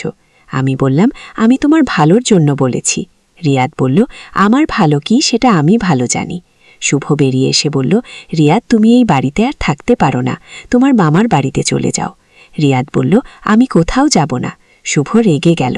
সে বলল, তাহলে আমি পুলিশে খবর দেব। আমি বললাম, শুভ, এত রাগ করো না, সে আমাদের ছেলে। শুভ বলল, এমন ছেলে না থাকলেই ভালো। রিয়াদের চোখে আরও পানি এলো। সে বলল, ঠিক আছে, আমি চলে যাব, কিন্তু মা, তুমি জেনে রাখো, আমি তোমাকে ভালোবাসা ছাড়তে পারবো না। আমি কিছু বলার আগে রিয়াদ তার রুমে গিয়ে দরজা বন্ধ করে দিল। আমার খুব কষ্ট লাগল। আমার ছেলেকে বাড়ি থেকে বের করে দেয়া হচ্ছে, কিন্তু আমিও বুঝতে পারছি যে এটাই সবচেয়ে ভালো সমাধান। 1 ঘন্টা পর রিয়াদ তার ব্যাগ নিয়ে বেরিয়ে এলো। সে আমার কাছে এসে বলল, মা, আমি যাচ্ছি, কিন্তু তুমি আমাকে ভুলে যেও না। আমার চোখে পানি এসে গেল। বললাম, রিয়াদ, তুমি আমার ছেলে, আমি তোমাকে কখনো ভুলতে পারবো না। রিয়াদ বলল, আমিও তোমাকে কখনো ভুলব না। সে চলে গেল। আমি জানালার কাছে দাঁড়িয়ে তাকে যেতে দেখলাম। শুভ আমার কাছে এসে বলল, তুমি কষ্ট পেও না, এটাই ভালো হয়েছে। আমি বললাম, সে আমার ছেলে, তাকে এভাবে বের করে দেয়া কি ঠিক হলো? শুভ বলল, তার আচরণ স্বাভাবিক ছিল না, এভাবে থাকলে আরও সমস্যা হতো। সন্ধ্যায় তুলি স্কুল থেকে ফিরে জিজ্ঞেস করল, রিয়াদ ভাই কোথায়? আমি বললাম, সে মামার বাড়িতে গেছে। তুলি বলল, কেন? সে তো আমাদের সাথেই থাকে। শুভ বলল, তার পড়াশোনার জন্য ভালো হবে। তুলি আর কিছু জিজ্ঞেস করল না। রাতে আমি ঘুমাতে পারলাম না। রিয়াদের কথা ভাবছি। সে কেমন আছে? মামার বাড়িতে সে খাপ খাতে পারবে তো? পরের দিন সকালে রিয়াদের মামা ফোন করল। তিনি বললেন, রিয়াদ গতকাল এসেছে, কিন্তু সে খুবই মন খারাপ করে আছে। কিছু হয়েছে? আমি বললাম, একটু মন খারাপ করেছে, কিছুদিন পর ঠিক হয়ে যাবে। মামা বললেন, ঠিক আছে, আমি তার খেয়াল রাখব। সপ্তাহখানিক পর রিয়াদ ফোন করল। সে বলল, মা, তুমি কেমন আছো? আমি বললাম, ভালো আছি, তুমি কেমন আছো? রিয়াদ বলল, আমি ভালো নেই, তোমাকে ছাড়া আমার ভালো লাগে না। আমি বললাম, রিয়াদ, তুমি নিজেকে সামলাও, নতুন পরিবেশে মানিয়ে নেওয়ার চেষ্টা করো। রিয়াদ বলল, আমি চেষ্টা করছি, কিন্তু তোমার কথা মনে পড়ে। আমি বললাম, ধীরে ধীরে সব ঠিক হয়ে যাবে। রিয়াদ বলল, মা, আমি কি তোমাকে দেখতে আসতে পারি? আমি বললাম, এখনো না, আরেকটু সময় দাও। রিয়াদ মন খারাপ করে ফোন রেখে দিল। 1 মাস কেটে গেল। রিয়াদ মাঝে মাঝে ফোন করে, কিন্তু সে আর আগের মতো অদ্ভুত কথা বলে না। একদিন রিয়াদের মামা আমাদের বাড়িতে এলেন। তিনি বললেন, রিয়াদ অনেক পরিবর্তন হয়েছে, সে এখন স্বাভাবিক আচরণ করে। আমার মনে আশা জাগল। জিজ্ঞেস করলাম, সে কি করে? মামা বললেন, সে পড়াশোনায় মনোযোগ দিয়েছে, একটা মেয়ের সাথে বন্ধুত্ব করেছে। আমি খুশি হলাম। বললাম, সত্যি? সে কি বলেছে মেয়েটি সম্পর্কে? মামা বললেন, বলেছে মেয়েটি খুব ভালো, হয়তো বিয়ে করতে চায়। শুভ বলল, এটা তো খুব ভালো খবর। আমি বললাম, রিয়াদ কি বাড়িতে আসতে পারে? মামা বললেন, আমি তাকে জিজ্ঞেস করে দেখি। পরের দিন রিয়াদ ফোন করল। সে বলল, মা, আমি বাড়িতে যেতে চাই। আমি বললাম, আস। রিয়াদ বলল, বাবা রাগ করবেন না তো? আমি বললাম, না, তিনি রাগ করবেন না, শুভের সাথে কথা বলে দেখলাম। শুভ বলল, সে যদি স্বাভাবিক আচরণ করে তাহলে আসতে পারে। পরের সপ্তাহে রিয়াদ বাড়িতে এলো। আমি তাকে দেখে খুশি হলাম। সে অনেক রোগা হয়ে গেছে, কিন্তু তার চোখে মুখে একটা শান্তি। রিয়াদ আমার পায়ে হাত দিয়ে সালাম করল। বলল, মা, আমি তোমার কাছে ক্ষমা চাই। আমি তার মাথায় হাত দিয়ে বললাম, তুমি আমার ছেলে, ক্ষমার কিছু নেই। রিয়াদ বলল, আমি বুঝতে পেরেছি যে আমি ভুল ছিলাম। একজন ছেলের তার মায়ের প্রতি যে ভালোবাসা থাকে সেটাই স্বাভাবিক। আমি বললাম, তুমি বুঝতে পেরেছ, এটাই যথেষ্ট। শুভ এসে রিয়াদের সাথে কথা বলল। রিয়াদ তার কাছেও ক্ষমা চাই। সন্ধ্যায় পুরো পরিবার একসাথে বসল। রিয়াদ তার নতুন জীবনের কথা বলল। সে বলল, আমি একটা মেয়েকে পছন্দ করি, তার নাম সুমি, সে আমার ক্লাসমেট। তুলি খুশি হয়ে বলল, সত্যি? তাহলে তো আমার ভাবি হবে। রিয়াদ লজ্জায় মাথা নিচু করল। আমি জিজ্ঞেস করলাম, মেয়েটি কেমন? রিয়াদ বলল, খুব ভালো, সুন্দর, শিক্ষিত, তার পরিবারও ভালো। শুভ বলল, তাহলে পরিচয় করিয়ে দাও। রিয়াদ বলল, আমি কথা বলে দেখি। সেদিন রাতে রিয়াদ আমার কাছে এসে বলল, মা, আমি তোমাকে ধন্যবাদ দিতে চাই। আমি জিজ্ঞেস করলাম, কেন? রিয়াদ বলল, তুমি আমাকে সঠিক পথ দেখিয়েছ। আমি যদি ওই ভুল পথে চলতে থাকতাম তাহলে আমার জীবন নষ্ট হয়ে যেত। আমি বললাম, মায়েরা সবসময় সন্তানদের ভালো চায়। রিয়াদ বলল, আমি এখন বুঝতে পারি যে তুমি আমার মা। এই সম্পর্কটা পৃথিবীর সবচেয়ে পবিত্র সম্পর্ক। আমার চোখে পানি এসে গেল। আমার ছেলের সত্যিই পরিবর্তন হয়েছে। এরপর থেকে রিয়াদ স্বাভাবিক জীবনযাত্রা শুরু করল। সে পড়াশোনায় মনোযোগ দিল। সুমির সাথে তার সম্পর্ক এগিয়ে গেল। 6 মাস পর রিয়াদ সুমিকে নিয়ে বাড়িতে এলো। সুমি একটা অসাধারণ মেয়ে, সুন্দর, ভদ্র, শিক্ষিত। রিয়াদের সাথে তার খুব মানিয়ে যায়। আমরা সুমির পরিবারের সাথে কথা বললাম। তারাও রিয়াদকে পছন্দ করল। 1 বছর পর রিয়াদ আর সুমির বিয়ে হলো। বিয়ের দিন রিয়াদ আমার কাছে এসে বলল, মা, আজ আমার জীবনের সবচেয়ে খুশির দিন। আমি বললাম, আমারও। রিয়াদ বলল, তুমি না থাকলে আমি কখনো এই সুখ পেতাম না। আমি তার কপালে চুমু দিয়ে বললাম, সুখী হও। বিয়ের পর রিয়াদ আর সুমি আলাদা বাড়িতে থাকতে শুরু করলো, কিন্তু প্রতিদিনই তারা আমাদের খোঁজ খবর নেয়। 1 বছর পর সুমি গর্ভবতী হলো।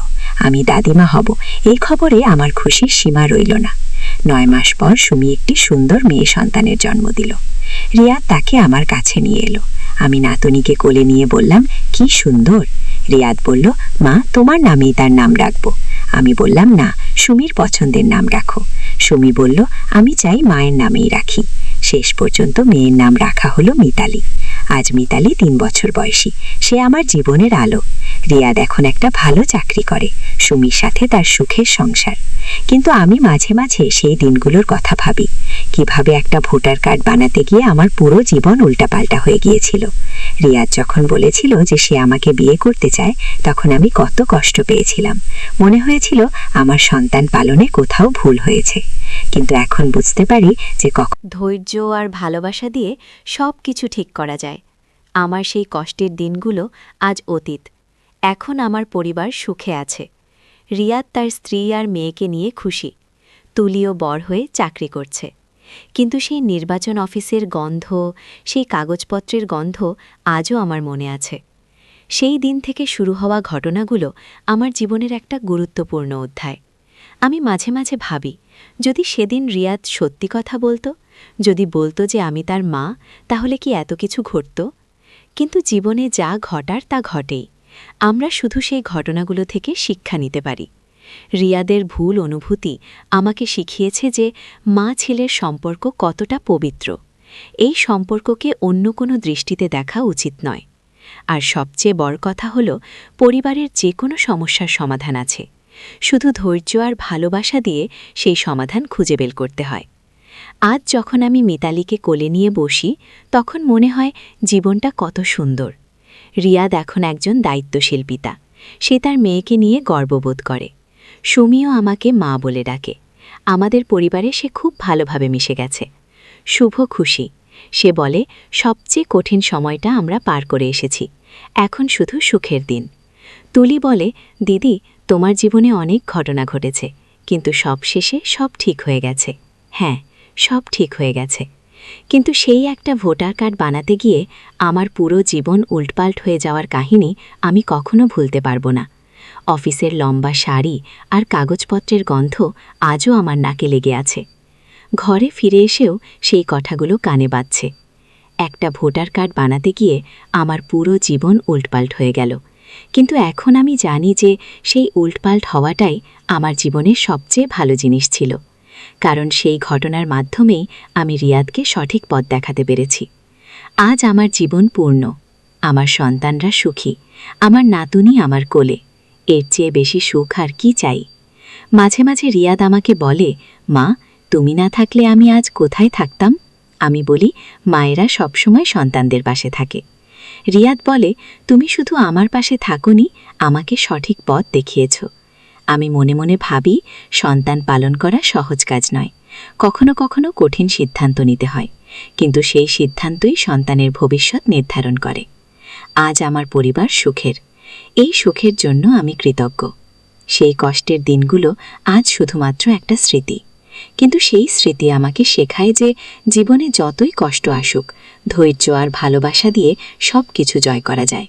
আর সবচেয়ে বড় কথা হলো, পরিবার হচ্ছে জীবনের সবচেয়ে বড় শক্তি। পরিবারের সবাই মিলেমিশে থাকলে কোনো সমস্যাই বড় নয়। আমার গল্প এখানেই শেষ। একটা ভোটার কার্ড বানাতে গিয়ে শুরু হওয়া এই কাহিনী আজ সুখের পরিণতিতে পৌঁছেছে। জীবন সত্যিই অনেক রহস্যময়।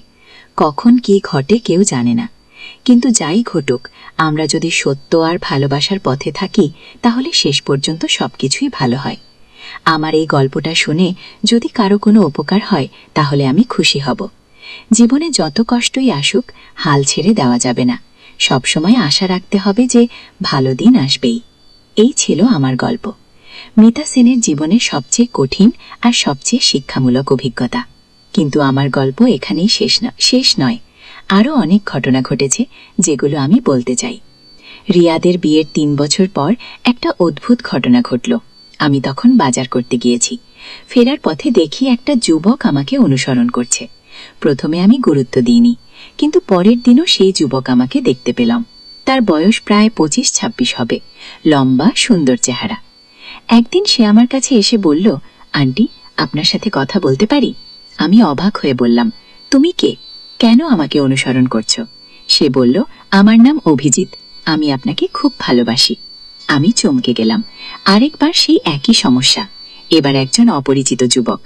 আমি বললাম, তুমি কি বলছো? আমি তো তোমার মায়ের বয়সী। অভিজিৎ বলল, বয়স কোনো বিষয় না, আমি আপনার প্রেমে পড়েছি।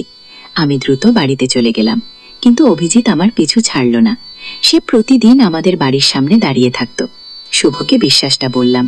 শুভ রেগে গিয়ে অভিজিৎকে তাড়িয়ে দিল, কিন্তু সে আরো জোরে আসতে লাগলো। একদিন অভিজিৎ আমাদের বাড়িতে এসে শুভকে বলল, আঙ্কেল, আমি আপনার স্ত্রীকে বিয়ে করতে চাই।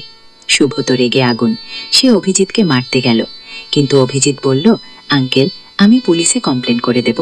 আমি আন্টিকে ভালোবাসি, এটা কোনো অপরাধ নয়।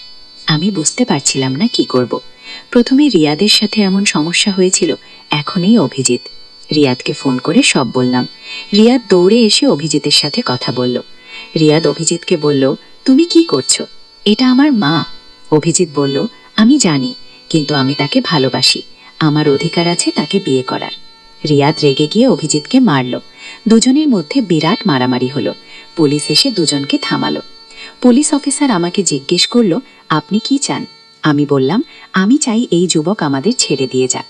পুলিশ অভিজিৎকে সতর্ক করে দিল, কিন্তু সে বলল, আমি কোনো অন্যায় করিনি, আমি একজন নারীকে ভালোবাসি। এই সমস্যা প্রায় 2 মাস চল।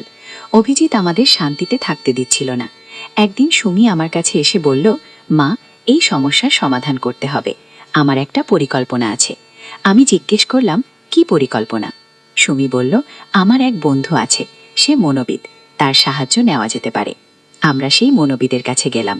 তিনি অভিজিতের সাথে কথা বললেন। কথা বলার পর মনোবিদ বললেন, এই যুবকের মাতৃ কমপ্লেক্স আছে। সে আসলে তার মায়ের ভালোবাসা পায়নি, তাই বয়সের নারীদের প্রতি আকর্ষণ বোধ করে। তিনি অভিজিতের চিকিৎসা শুরু করলেন। ধীরে ধীরে অভিজিতের অবস্থার উন্নতি হলো। 6 মাস পর অভিজিৎ আমার কাছে এসে ক্ষমা চাইল। সে বলল, আন্টি, আমি বুঝতে পেরেছি যে আমার আচরণ ভুল ছিল। আমি তাকে ক্ষমা করে দিলাম। অভিজিৎ এখন একটা ভালো চাকরি করে, তার বিয়েও হয়ে গেছে। কিন্তু এই ঘটনা আমাকে আবার চিন্তায় ফেলে দিল। কেন আমার সাথে এরকম ঘটনা বারবার ঘটছে? আমি একজন মনোবিদের কাছে গিয়ে এই বিষয়ে কথা বললাম। তিনি বললেন, আপনার মধ্যে এমন কিছু গুণ আছে যা কিছু মানুষকে আকৃষ্ট করে। তিনি আরও বললেন, আপনি মাতৃত্ব সুলভ স্নেহ দেন, কিছু মানুষ সেটাকে ভুলভাবে বুঝে নেয়। আমি বললাম, তাহলে আমি কি করব? তিনি বললেন, আপনি সাবধান থাকবেন, অপরিচিত মানুষদের সাথে বেশি ঘনিষ্ঠতা করবেন না। এরপর থেকে আমি আরও সাবধান হয়ে চলতে লাগলাম। কিন্তু আরেকটা অদ্ভুত ঘটনা ঘটল। তুলির একজন বন্ধুর বাবা আমার প্রতি আকৃষ্ট হয়ে পড়ল। সেই লোকটির নাম করিম। তার বয়স প্রায় 50। তার স্ত্রী মারা গেছে, একটা মেয়ে আছে, তুলির সহপাঠী। প্রথমে করিম খুব সাধারণভাবে আমার সাথে কথা বলতো, কিন্তু ধীরে ধীরে তার আচরণ পরিবর্তন হতে লাগলো।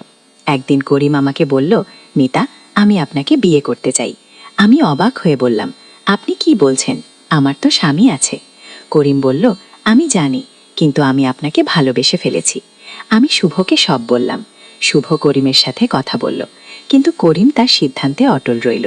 এই সমস্যা আমাদের পারিবারিক সম্পর্কেও প্রভাব ফেলল। তুলির বন্ধুত্ব নষ্ট হয়ে গেল। আমি ভাবতে লাগলাম, কেন আমার জীবনে এত জটিলতা, কেন বারবার এরকম সমস্যা হচ্ছে। রিয়াদকে এই বিষয়ে বললাম। রিয়াদ বলল, মা, তুমি খুবই সুন্দর আর আকর্ষণীয়, তোমার ব্যক্তিত্ব মানুষকে মুগ্ধ করে।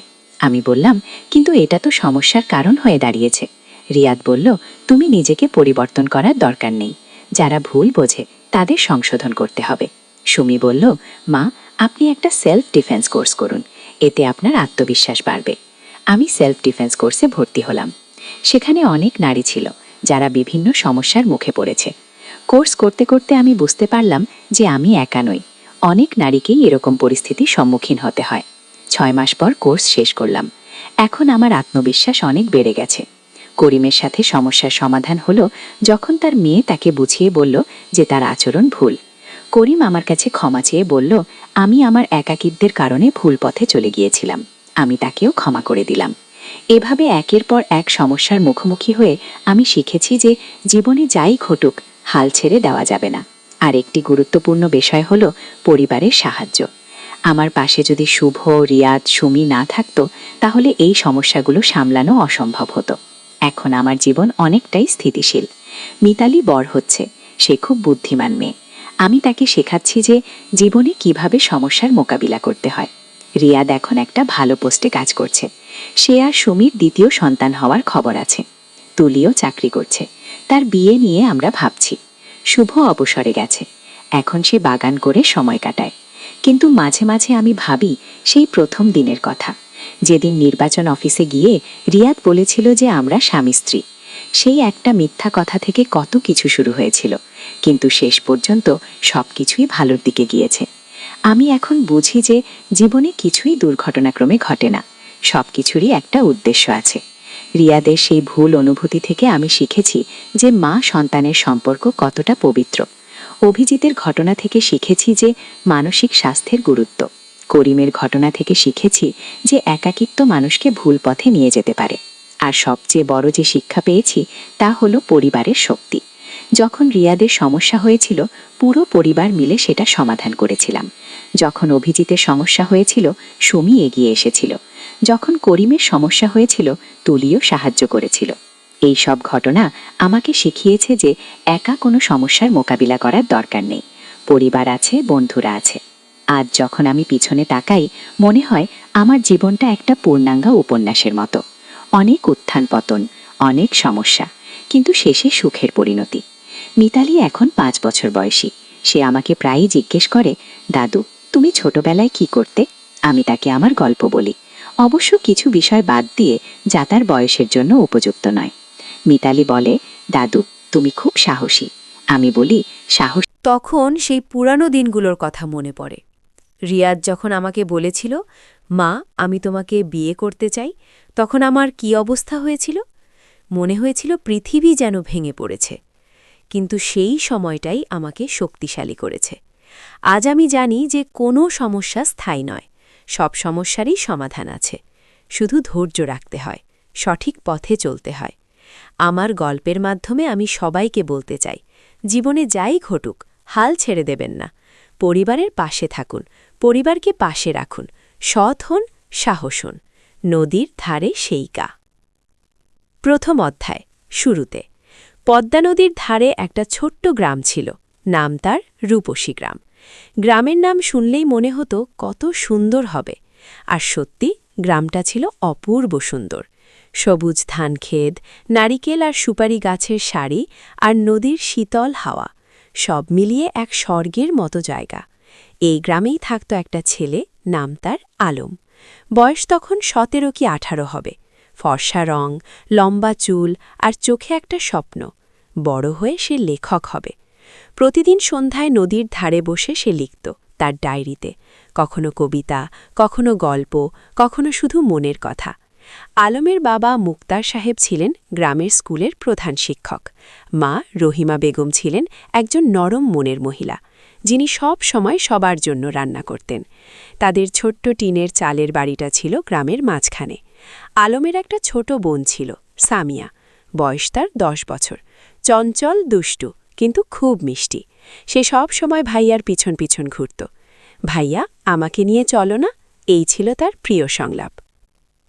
দ্বিতীয় অধ্যায় নতুন প্রতিবেশী। একদিন গ্রামে নতুন একটা পরিবার এলো। তারা ঢাকা থেকে এসেছিল। বাবা একজন সরকারি চাকরিজীবী, বদলি হয়ে এই উপজেলায় এসেছেন। তাদের সাথে ছিল একটা মেয়ে, নাম তার তানিয়া। তানিয়া ছিল আলমের সমবয়সী, লম্বা চুল, বড় বড় চোখ আর মুখে সব সময় একটা হাসি। সে ছিল খুবই পড়ুয়া, বই পড়তে তার খুব ভালো লাগত। প্রথম দিন যখন সে গ্রামের স্কুলে ভর্তি হল, তখন সবাই অবাক হয়ে থাকে দেখছিল। শহুরে মেয়ে, কিন্তু কোনো অহংকার নেই। আলম আর তানিয়ার প্রথম দেখা হয়েছিল স্কুলের লাইব্রেরিতে। দুজনেই একই বই খুঁজছিল, রবীন্দ্রনাথের গোড়াগুলো। তুমিও রবীন্দ্রনাথ পড়ো? আলম জিজ্ঞেস করেছিল। হ্যাঁ, আমার খুব প্রিয়। তুমি? তানিয়া হেসে জবাব দিয়েছিল। সেই থেকে তাদের বন্ধুত্ব শুরু।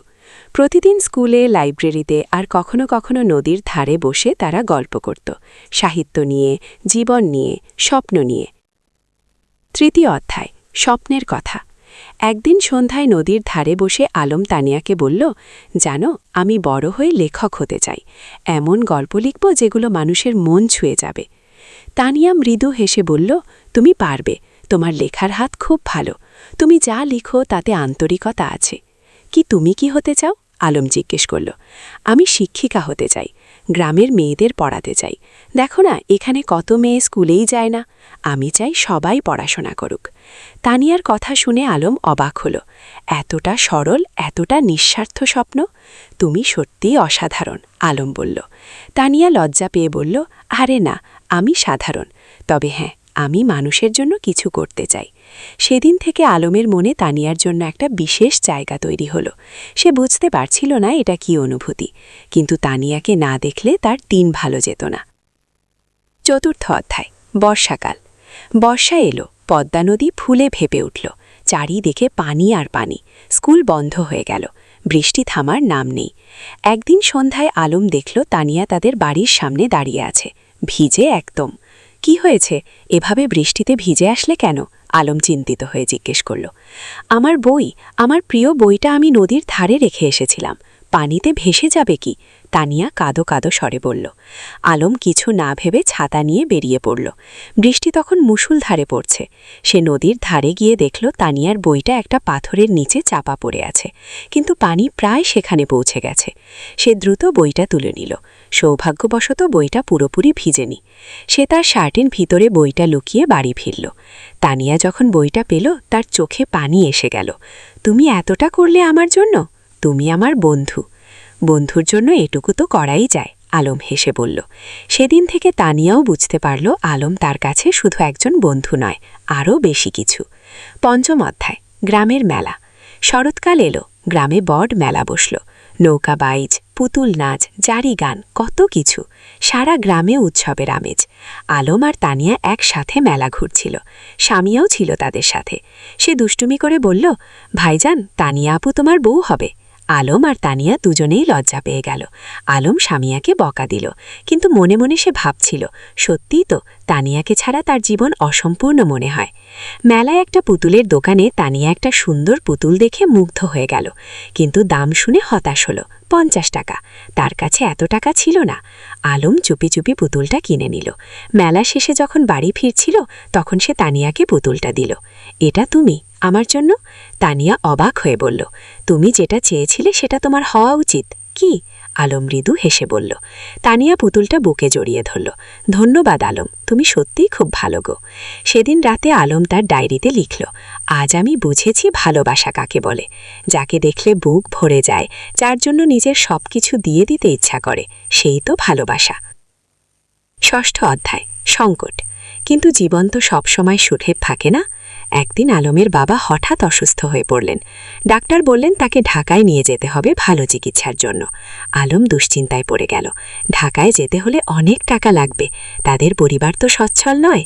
তানিয়া যখন এ খবর পেল, সে তার বাবাকে বলল। তানিয়ার বাবা একজন ভালো মানুষ ছিলেন। তিনি আলমের বাবার চিকিৎসার জন্য টাকা দিতে রাজি হলেন। না না, এভাবে আমরা নিতে পারবো না, মুক্তা সাহেব বললেন। আপনি আমার মেয়ের শিক্ষকের বাবা, আমার দায়িত্ব আপনার সেবা করা। তানিয়ার বাবা বললেন। শেষ পর্যন্ত আলমের বাবাকে ঢাকায় নিয়ে যাওয়া হলো। আলম আর তার মা তার সাথে গেল। সামিয়া থেকে গেল গ্রামে তানিয়াদের বাড়িতে। ঢাকায় থাকতে হলো প্রায় 1 মাস। সেই 1 মাস আলম প্রতিদিন তানিয়াকে চিঠি লিখত। মোবাইল ফোন তো তখন সবার ছিল না, চিঠি ছিল যোগাযোগের মাধ্যম। তানিয়াও প্রতিদিন চিঠির অপেক্ষায় থাকত। আলমের চিঠি পড়ে সে বুঝতে পারত আলম কতটা কষ্টে আছে, কতটা দুশ্চিন্তায় আছে। সে নিজেও আলমের জন্য দোয়া করত। 7ম অধ্যায়, ফিরে আসা। অবশেষে মুক্তার সাহেব সুস্থ হয়ে উঠলেন। ডাক্তার বললেন এখন তিনি বাড়ি যেতে পারবেন, কিন্তু সতর্ক থাকতে হবে। যেদিন আলম গ্রামে ফিরল সেদিন পুরো গ্রাম খুশিতে আত্মহারা। সবাই মুক্তা সাহেবকে দেখতে এলো। তানিয়াও এলো সামিয়াকে নিয়ে। আলম তানিয়াকে বলল, তোমার চিঠিগুলো আমাকে শক্তি দিয়েছে। ঢাকায় যখন খুব কষ্ট লাগতো তখন তোমার চিঠি পড়ে আবার ভালো লাগতো। আমি জানতাম তুমি ফিরে আসবে। আমি বিশ্বাস রেখেনি, হারাইনি। তানিয়া মৃদু হেসে বলল। সেদিন বিকেলে নদীর ধারে বসে আলম তানিয়াকে বলল, তানিয়া, আমি তোমাকে কিছু বলতে চাই। বলো, তানিয়া বলল। আমি তোমাকে ভালোবাসি। ঢাকায় থাকার সময় প্রতিটা মুহূর্তে তোমার কথা মনে পড়েছে। তুমি ছাড়া আমার জীবন অর্থহীন গো। তানিয়া কিছুক্ষণ চুপ করে রইল। তারপর বলল, আমিও তোমাকে ভালোবাসি আলম, কিন্তু আমরা এখনো ছোট। আমাদের পড়াশোনা শেষ করতে হবে, নিজেদের প্রতিষ্ঠিত করতে হবে। তারপর আমরা একসাথে থাকব। আলম তার কথা শেষ করল। হ্যাঁ, একসাথে থাকব। তানিয়া হেসে মাথা নাড়াল। 8ম অধ্যায়, সময়ের পরীক্ষা। পরের কয়েক বছর দ্রুত কেটে গেল। আলম আর তানিয়া দুজনেই খুব ভালো ছাত্র ছিল। এসএসসি পরীক্ষায় দুজনেই জিপিএ 5 পেল। এরপর তারা ঢাকায় কলেজে ভর্তি হলো। আলম নটরডেম কলেজে আর তানিয়া হলিক্রাস কলেজে। গ্রাম ছেড়ে শহরে আসতে হলো। শহরের জীবন ছিল অন্যরকম, ব্যস্ততা, ভিড়, সবকিছু গ্রামের থেকে আলাদা। কিন্তু আলম আর তানিয়া তাদের লক্ষ্য থেকে বিচলিত হলো না। প্রতি সপ্তাহান্তে তারা দেখা করত, কখনো রমনা পার্কে, কখনো টিএসসিতে, কখনো কোনো বইয়ের দোকানে। তারা একে অপরকে উৎসাহ দিত, সাহস দিত। এইচএসসি পরীক্ষায়ও দুজনেই ভালো ফল করল। আলম ঢাকা বিশ্ববিদ্যালয় বাংলা সাহিত্যে ভর্তি হলো আর তানিয়া শিক্ষা বিভাগে। কিন্তু বিশ্ববিদ্যালয়ের জীবনে নতুন চ্যালেঞ্জ এলো। রাজনীতি, সেশন শেষ, আর্থিক সংকট, নানা সমস্যা। কখনো কখনো আলমের মনে হতো সে হয়তো লেখক হতে পারবে না। তানিয়াও মাঝে মাঝে হতাশ হতো, কিন্তু তারা একে অপরকে সাহায্য করত। আলম যখন হতাশ হতো, তানিয়া তাকে মনে করিয়ে দিত তার স্বপ্নের কথা। তানিয়া যখন ভেঙে পড়ত, আলম তাকে শক্তি যোগাত। 9ম অধ্যায়, স্বপ্ন পূরণের পথে। স্নাতক শেষ করার পর আলম একটা পত্রিকায় চাকরি পেল, সাংবাদিক হিসেবে। বেতন খুব বেশি না, কিন্তু লেখার সুযোগ ছিল। সে ফিচার লিখত, গল্প লিখত। তানিয়া একটা স্কুলের শিক্ষিকা হিসেবে যোগ দিল।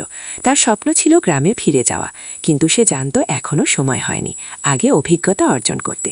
একদিন আলম একটা প্রকাশনা সংস্থায় তার লেখা গল্পের পাণ্ডুলিপি জমা দিল। সে একটা উপন্যাস লিখেছিল, নদীর ধারে সেই গা। এটা ছিল তাদের নিজেদের গল্প, তাদের গ্রামের গল্প। কয়েক মাস পর প্রকাশক ফোন করলেন, আপনার বইয়ে আমরা প্রকাশ করতে চাই। গল্পটা খুব সুন্দর, আবেগময় গো। আলম বিশ্বাস করতে পারছিল না, তার স্বপ্ন সত্যি হচ্ছে। সে প্রথমেই তানিয়াকে খবরটা দিল, আমি জানতাম তুমি পারবে, তুমি তো সত্যিই লেখক। তানিয়া খুশিতে আটখানা। বইটা প্রকাশিত হওয়ার পর বেশ সাড়া পড়ে গেল। পাঠকরা ভালো সাড়া দিল, সমালোচকরাও প্রশংসা করল। 10ম অধ্যায়, ঘরে ফেরা। 5 বছর পর আলম আর তানিয়া সিদ্ধান্ত নিল তারা গ্রামে ফিরে যাবে। ঢাকায় তারা যা অর্জন করতে চেয়েছিল তা করেছে, এখন সময় এসেছে নিজেদের শেকড়ে ফিরে যাওয়ার। তারা বিয়ে করল, সাদামাটা অনুষ্ঠান, কিন্তু পূর্ণ আন্তরিকতায়। পুরো গ্রাম এসেছিল তাদের বিয়েতে। তোমরা আমাদের গর্ব, মুক্তা সাহেব আবেগে বললেন।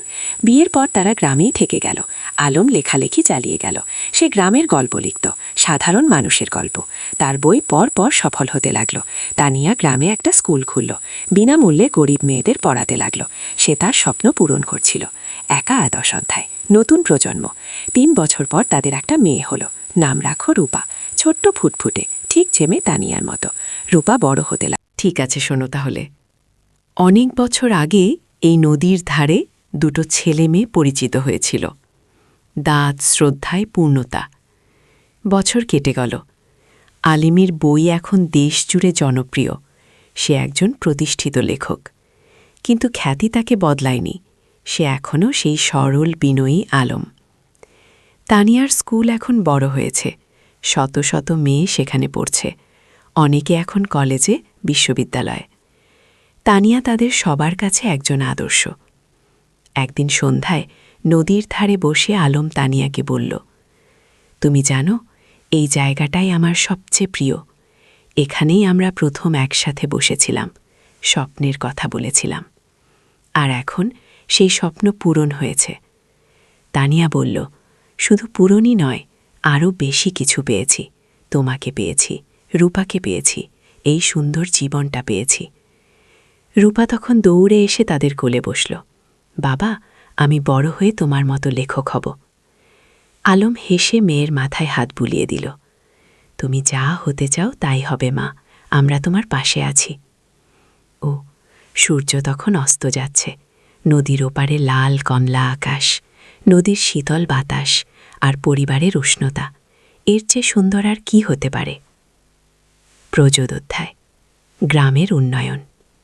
আলম আর তানিয়া শুধু নিজেদের নিয়েই ব্যস্ত ছিল না, তারা পুরো গ্রামের উন্নয়ন নিয়ে ভাবত। আলম তার লেখালেখি থেকে যা আয় করত তার একটা অংশ গ্রামের উন্নয়নে ব্যয় করত। তারা গ্রামে একটা লাইব্রেরি খুলল, হাজার হাজার বই নিয়ে। গ্রামের যে কেউ এসে বই পড়তে পারত। ছোট ছেলেমেয়েরা বিকেলে এসে বই পড়ত, গল্প শুনত। জ্ঞানী শক্তি। আলম সবসময় বলত, আমরা যদি আমাদের নতুন প্রজন্মকে শিক্ষিত করতে পারি তাহলে গ্রাম এমনিতেই উন্নত হবে। তানিয়া তার স্কুলে শুধু পড়াশোনাই শেখাত না, জীবন দক্ষতাও শেখাত। মেয়েদের শেখাত কিভাবে আত্মবিশ্বাসী হতে হয়, কিভাবে নিজের মতামত প্রকাশ করতে হয়, কিভাবে স্বাবলম্বী হতে হয়। শিক্ষা মানে শুধু বই পড়া নয়, তানিয়া বলত। শিক্ষা মানে জীবনকে বুঝতে শেখা, মানুষ হয়ে ওঠা। ও গ্রামের মানুষ তাদের এই প্রচেষ্টায় খুব খুশি ছিল। যারা আগে মেয়েদের স্কুলে পাঠাতে চাইত না, তারাও এখন পাঠাতে শুরু করেছে। একদিন গ্রামের প্রবীণ হাজী সাহেব আলমকে বললেন, বাবা, তোমরা আমাদের গ্রামের জন্য যা করছ সেটা আল্লাহ কবুল করুন। তোমরা না থাকলে আমাদের গ্রাম এখনও অন্ধকারেই থাকত। আলম বিনয়ের সাথে বলল, চাচা, আমরা তো এই গ্রামেরই সন্তান, আমাদের দায়িত্ব এই গ্রামের সেবা করা। চতুর্দশ অধ্যায়, বাধা আর সংগ্রাম। কিন্তু জীবন তো সবসময় মসৃণ পথে চলে। একদিন গ্রামে একটা বড় সমস্যা দেখা দিল। পদ্মা নদীর ভাঙন শুরু হলো। প্রতিদিন নদী গ্রামের জমি গিলে খাচ্ছে। অনেক পরিবার তাদের বাড়ি ঘর হারাচ্ছে। ফসলের জমি নদীতে তলিয়ে যাচ্ছে। মানুষ আতঙ্কিত। আলম আর তানিয়া বসে থাকল না, তারা একটা সভা ডাকল। পুরো গ্রামের মানুষ এলো। আমরা যদি একসাথে কাজ করি তাহলে আমরা নদীর ভাঙন রোধ করতে পারব, আলম বলল। আমাদের সরকারের কাছে দরখাস্ত দিতে হবে, আমাদের নিজেদেরও কিছু পদক্ষেপ নিতে হবে। ও তারা একটা কমিটি গঠন করল, জেলা প্রশাসকের কাছে দরখাস্ত দিল, সংবাদপত্রে লিখল। আলম তার লেখনীর মাধ্যমে এই সমস্যা তুলে ধরো সারা দেশে। কয়েক মাসের সংগ্রামের পর সরকার নড়েচড়ে বসল। নদীর তীরে বাঁধ নির্মাণের কাজ শুরু হলো। ধীরে ধীরে ভাঙন থামল। গ্রামের মানুষ স্বস্তির নিঃশ্বাস ফেলল। তোমরা আমাদের গ্রামকে বাঁচিয়েছ, একজন বৃদ্ধ আলমকে আশীর্বাদ করলেন। আমরা সবাই মিলে বাঁচিয়েছি, আলম বলল। এটা সবার প্রচেষ্টার ফল। পঞ্চদশ অধ্যায়, রূপার স্বপ্ন। রূপা এখন 10 বছরের, খুব মেধাবী মেয়ে। স্কুলে সবসময় প্রথম হয়, কিন্তু শুধু পড়াশোনায় নয়, সে খেলাধুলায় গানেও ভালো। একদিন রূপা তার বাবা মাকে বলল, আমি ডাক্তার হতে চাই, গ্রামের মানুষদের সেবা করব। ও আলম আর তানিয়া খুশি হল। তাদের মেয়ে অন্যের সেবা করতে চায়, এর চেয়ে বড় গর্বের আর কি হতে পারে। তুমি যা হতে চাও আমরা তোমাকে সাহায্য করব, তানিয়া বলল। কিন্তু রূপার একটা শর্ত ছিল, আমি ঢাকায় না, গ্রামেই থাকব, এখানেই পড়ব, এখানেই ডাক্তারি করব। ও আলম হেসে বলল, কেন মা, ঢাকায় তো ভালো সুযোগ পাবে।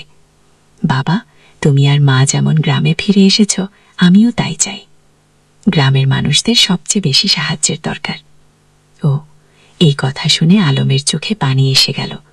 তার মেয়ে তার আদর্শকে ধারণ করছে। রূপা খুব পরিশ্রমী ছিল, প্রতিদিন ভোরে উঠে পড়াশোনা করত, মায়ের স্কুলে ছোটদের পড়াতে সাহায্য করত, বাবার লেখার কাজেও হাত লাগাত। রূপা, তুমি এত কাজ করো, ক্লান্ত হয়ে যাও না? তা নিয়ে একদিন জিজ্ঞেস করল। না মা, আমি যখন মানুষের উপকার করি তখন আমার ভালো লাগে, ক্লান্তি লাগে না, রূপা হেসে জবাব দিল। ষোড়শ অধ্যায়, পুরস্কার। আলিমের লেখালেখি এখন দেশের সীমা পেরিয়ে গেছে। তার বই অনুবাদ হয়েছে বিভিন্ন ভাষায়। বিদেশেও পাঠক তৈরি হয়েছে। একদিন একটা খবর এলো, আলম জাতীয় সাহিত্য পুরস্কার পেতে যাচ্ছে। এটা দেশের সর্বোচ্চ সাহিত্য পুরস্কার। পুরো গ্রাম আনন্দে উদ্বেলিত।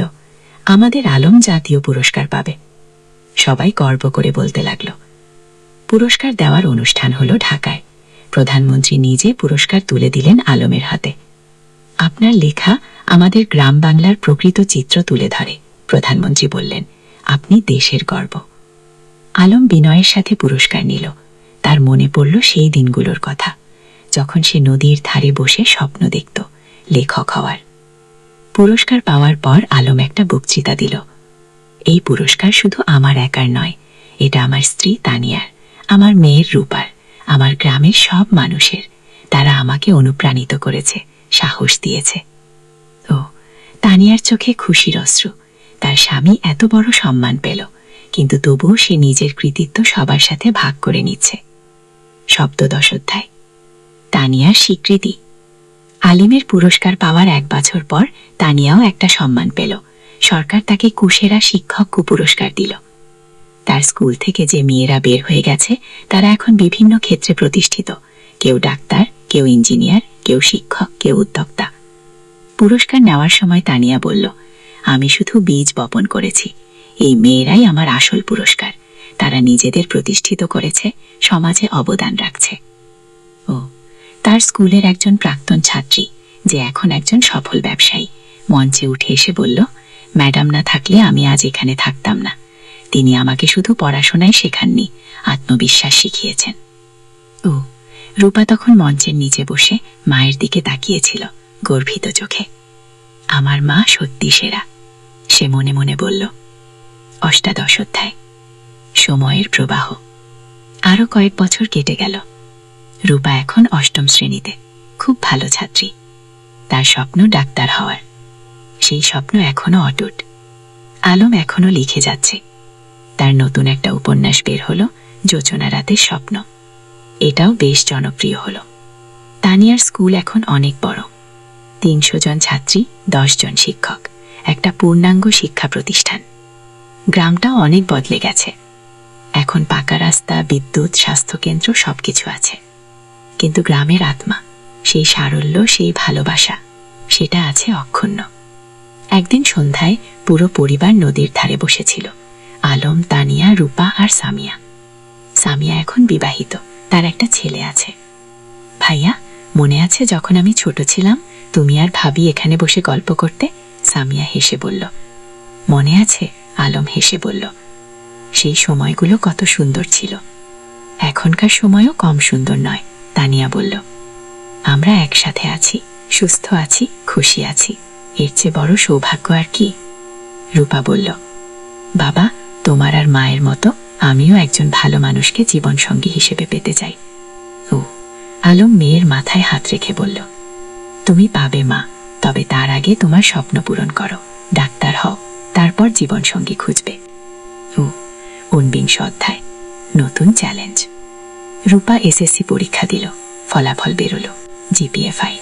পুরো গ্রাম খুশি, আলম আর তানিয়া গর্বিত। কিন্তু এখন একটা বড় সিদ্ধান্ত নিতে হবে। রূপা ডাক্তার হতে চায়, আর তার জন্য তাকে মেডিকেল কলেজে ভর্তি হতে হবে। কিন্তু গ্রামে তো মেডিকেল কলেজ নেই।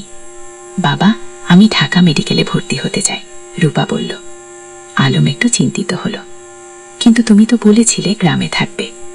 হ্যাঁ বাবা, আমি গ্রামে ফিরে আসব, কিন্তু ভালো ডাক্তার হতে হলে ভালো প্রতিষ্ঠান থেকে পড়তে হবে। আমি 5 বছর ঢাকায় থাকব, তারপর ফিরে আসব এবং গ্রামে একটা হাসপাতাল খুলব। তানিয়া বলল। মেয়েটা ঠিকই বলছে, আমরাও তো ঢাকায় গিয়ে পড়াশোনা করেছিলাম, তারপর ফিরে এসেছি। ও, রূপা ঢাকা মেডিকেল কলেজে ভর্তি হলো। প্রথম দিকে গ্রাম ছেড়ে যেতে খুব কষ্ট হচ্ছিল, কিন্তু সে জানত এটা তার লক্ষ্যের জন্য প্রয়োজন। আলম আর তানিয়া প্রতি মাসে ঢাকায় যেত মেয়েকে দেখতে। রূপা ফোনে প্রতিদিন কথা বলতো। 3 অধ্যায়। পরিবারের বন্ধন। 5 বছর খুব দ্রুত কেটে গেল। রূপা ডাক্তার হয়ে গেল, MBBS পাশ করেও ভালো ফলসহ। এখন তার সামনে অনেক সুযোগ। ঢাকার বড় বড় হাসপাতাল তাকে চাকরির অফার দিচ্ছে। কিন্তু রূপার লক্ষ্য অন্য। বাবা, আমি গ্রামে ফিরে আসছি, রূপা ফোনে বলল।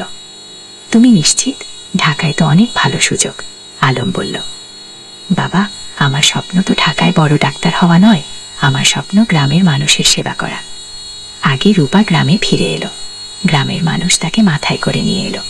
গল্প বলে তানিয়া গান শোনায়, রূপা দিনের কাজের গল্প বলে। একদিন আয়ান যখন একটু বড় হলো, সে জিজ্ঞেস করল, দাদু তুমি কি করো?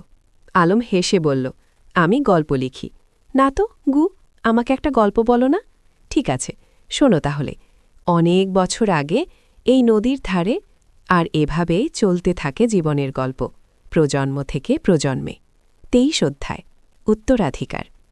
আলম এখন 7 পেরিয়ে গেছে, চুলদাড়ি পেকে গেছে, কিন্তু লেখার হাত এখনও অক্ষুণ্ণ। সে এখনও প্রতিদিন লেখে।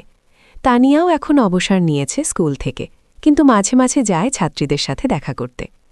একদিন আয়ান, যে এখন 5 বছরের, দাদুকে জিজ্ঞেস করল, দাদু তুমি কত বই লিখেছ? প্রায় 20টা, আলম বলল। আমিও বড় হই লেখক হব, আয়ান বলল। রূপা হেসে বলল, তুমি যা হতে চাও তাই হবে। কি?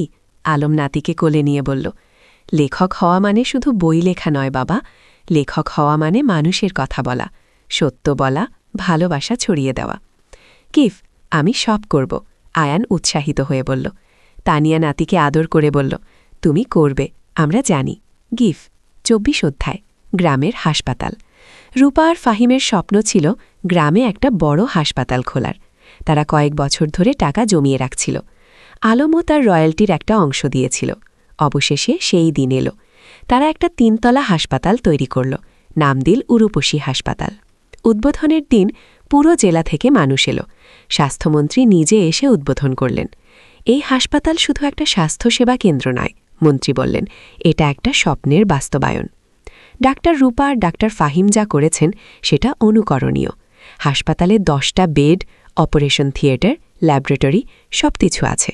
আর সবচেয়ে বড় কথা, গরিবদের জন্য বিনামূল্যে চিকিৎসার ব্যবস্থা। আলম গর্ভে বুক ফুলিয়ে বলল, আমার মেয়ে যা করেছে আমি কলম দিয়ে তা করতে পারিনি। তুমি কলম দিয়ে মানুষের মন ছুঁয়েছ, আমি হাত দিয়ে মানুষের শরীর সারাচ্ছি, দুটোই সমান গুরুত্বপূর্ণ। রূপা বলল। 25 অধ্যায়, প্রত্যাবর্তন। একদিন গ্রামে একটা আশ্চর্য ঘটনা ঘটল। যে ছেলেটা 30 বছর আগে গ্রাম ছেড়ে আমেরিকায় গিয়েছিল, সে ফিরে এলো। তার নাম জামিল। সে আমেরিকায় একজন সফল ব্যবসায়ী, কিন্তু বয়স হয়েছে এখন, শেখ দেশে ফিরতে চায়। জামিল আলমের সাথে দেখা করতে এলো। আমি তোমার বই পড়েছি আমেরিকায় বসে, সেই বই পড়ে আমার গ্রামের কথা মনে পড়ে গেল, তাই ফিরে এলাম। স্বাগতম, আলম হাসি মুখে বলল। জামিল বলল, আমি এই গ্রামের জন্য কিছু করতে চাই, তুমি কি পরামর্শ দাও? আলম ভাবল একটু, তারপর বলল, গ্রামে একটা কারিগরি প্রশিক্ষণ কেন্দ্র খোলো, যুবকদের হাতে কলমে কাজ শেখাও, তাহলে তারা চাকরি পাবে, স্বাবলম্বী হবে। জামিল খুশি হল, চমৎকার আইডিয়া।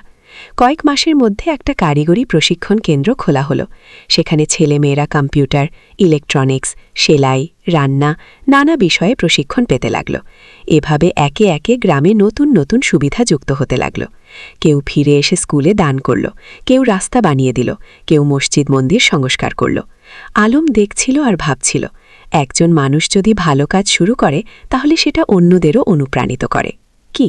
26 অধ্যায়, পরবর্তী প্রজন্ম। আয়ান এখন 10 বছরের, খুব মেধাবী ছেলে। সে দাদুর কাছে বসে গল্প শোনে, দাদির কাছে থেকে জীবনের পাঠ নেয়। একদিন স্কুলে একটা রচনা প্রতিযোগিতা হলো। বিষয় ছিল আমার স্বপ্নের বাংলাদেশ। আয়ান লিখল, আমার স্বপ্নের বাংলাদেশে সবাই শিক্ষিত হবে, কেউ অসুস্থ হলে চিকিৎসা পাবে, কেউ গরিব থাকবে না, সবাই একসাথে মিলেমিশে থাকবে। আমার দাদু বলেন, স্বপ্ন দেখতে হয় বড়, তারপর সেই স্বপ্ন পূরণের জন্য কাজ করতে হয়। আয়ান প্রথম হল, পুরস্কার পেল। আলম নাতির রচনা পড়ে চোখ ভিজিয়ে ফেলল।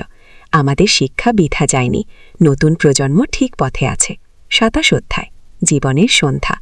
আলম এখন 65 পেরিয়ে গেছে, শরীর একটু দুর্বল হয়ে এসেছে, কিন্তু মন এখনও তরুণ। একদিন ডাক্তার বলল, তার হার্টে সমস্যা আছে, বিশ্রাম নিতে হবে। রূপা খুব চিন্তিত। বাবা, তুমি এখন আর এত কাজ করবে না, বিশ্রাম নাও। কিন্তু আলম কি থেমে থাকার মানুষ? সে এখনও লেখে, মানুষের সাথে দেখা করে, গ্রামের উন্নয়নের কাজে যুক্ত থাকে। তানিয়া বলল, তুমি একটু শান্ত হও, আমরা এত কাজ করেছি, এখন পরের প্রজন্মকে দায়িত্ব দাও। তুমি ঠিক বলছ, আলম মেনে নিল, কিন্তু আমার একটা শেষ ইচ্ছা আছে। কি? তানিয়া জিজ্ঞেস করল। আমি আমাদের জীবনের গল্পটা লিখতে চাই, একটা আত্মজীবনী। যাতে পরের প্রজন্ম জানতে পারে আমরা কিভাবে স্বপ্ন দেখেছিলাম, কিভাবে সেই স্বপ্ন পূরণ করেছিলাম। গো, তুমি লেখো, তানিয়া হেসে বলল। আমি তোমাকে সাহায্য করব। 28 সপ্তাহে শেষ বই। পরের 6 মাস আলম লিখল তার জীবনের গল্প। নদীর ধারে সেই গা, একটি জীবন কথা, কি নাম দিল? বইটাই ছিল তাদের প্রথম দেখা, প্রথম প্রেম, সংগ্রাম, সফলতা, ব্যর্থতা, সবকিছু। বই প্রকাশিত হওয়ার পর দেশ জুড়ে সাড়া পড়ে গেল। মানুষ পড়ল আর অনুপ্রাণিত হল। একজন পাঠক চিঠি লিখল, আপনার বই পড়ে আমি বুঝেছি স্বপ্ন দেখা আর তা পূরণ করা সম্ভব। আমিও এখন আমার গ্রামে ফিরে যাব, কিছু করব। আলম এই চিঠি পড়ে খুশি হল। দেখো তানিয়া, আমাদের জীবন বৃথা যায়নি, আমরা মানুষকে অনুপ্রাণিত করতে পেরেছি। 29 অধ্যায় বিদায়। এক শীতের সকালে আলম ঘুম থেকে উঠল না, তার হার্ট অ্যাটাক হয়েছে। রূপা যতই চেষ্টা করল কিছু করতে পারল না। আলম চলে গেল। পুরো গ্রাম শোকে মুহূর্তমান। আমাদের আলম চলে গেল, সবাই কাঁদল। তানিয়া কান্নায় ভেঙে পড়ল। তুমি আমাকে একা ফেলে চলে গেলে। রূপা মাকে সান্ত্বনা দিল। মা, বাবা চলে যায়নি, তার লেখায় সে বেঁচে আছে, তার কাজে সে বেঁচে আছে, আমাদের মধ্যে সে বেঁচে আছে। আলমের জানাজায় হাজার হাজার মানুষ এলো। তাকে সমাহিত করা হলো গ্রামের কবরস্থানে, নদীর পাশে, যেখানে সে জীবনের অনেকটা সময় কাটিয়েছে। 30 অধ্যায় উত্তরাধিকার। শেষ অধ্যায়। আলমের মৃত্যুর পর তানিয়া ভেঙে পড়েনি, সে আরও শক্তি হয়েছে। আলম চলে গেছে, কিন্তু তার স্বপ্ন চলে যায়নি। আমাকে সেই স্বপ্ন বাঁচিয়ে রাখতে হবে। সে গ্রামের লাইব্রেরিটাকে আলম স্মৃতি লাইব্রেরিকে নাম দিল। সেখানে আলমের সব বই রাখা হলো। রূপা হাসপাতালে আরও বেশি মনোযোগী হলো। বাবা চাইতেন আমি মানুষের সেবা করি, আমি তাই করব। ফাহিম তার পাশে থেকে সাহায্য করল। আয়ান, যে এখন 15 বছরের, দাদুর মতো লিখতে শুরু করল। সে গল্প লেখে, কবিতা লেখে। একদিন আয়ান তানিয়াকে তার লেখা একটা গল্প দেখালো। গল্পের নাম দাদুর স্বপ্ন। তানিয়া পড়ল, চোখে পানি এলো। তোমার দাদু বেঁচে আছে তোমার মধ্যে। কি? বছরের পর বছর কেটে গেল। গ্রামটা আরও উন্নত হলো, কিন্তু আলমকে কেউ ভুল না। প্রতি বছর তার জন্মদিনে গ্রামে একটা সাহিত্য উৎসব হয়। তরুণ লেখকরা আসে, তাদের লেখা পড়ে। তানিয়া এখন 80 পেরিয়ে গেছে, কিন্তু এখনও প্রতিদিন স্কুলে যায়, ছাত্রীদের দেখে আসে। একদিন এক তরুণী তানিয়াকে জিজ্ঞেস করল, ম্যাডাম, আপনার আর আলম স্যারের গল্পটা কি সত্যি? তানিয়া হেসে বলল, হ্যাঁ, প্রতিটা শব্দ সত্যি। আমরা স্বপ্ন দেখেছিলাম, আর সেই স্বপ্ন পূরণ করেছিলাম। গো, আমিও কি পারবো? তরুণী জিজ্ঞেস করল। অবশ্যই পারবে, তানিয়া দৃঢ়তার সাথে বলল। শুধু স্বপ্ন দেখো, তারপর সেই স্বপ্ন পূরণের জন্য কাজ করো, আর কখনো হাল ছেড়ো না। আগে সেদিন সন্ধ্যায় নদীর ধারে বসে তানিয়া আকাশের দিকে তাকালো। আলম, তুমি কি দেখছো? আমরা যা শুরু করেছিলাম তা এখনো চলছে। তোমার স্বপ্ন বেঁচে আছে। নদীর জল কুলকুল করে বয়ে যাচ্ছে। বাতাসে যেন আলমের কণ্ঠস্বর ভেসে এলো। আমি জানতাম তুমি পারবে। আমরা একসাথে এই স্বপ্ন দেখেছিলাম, তুমি তা বাঁচিয়ে রেখেছ। ধন্যবাদ তানিয়া। তানিয়া হাসল, চোখে পানি, কিন্তু মুখে হাসি।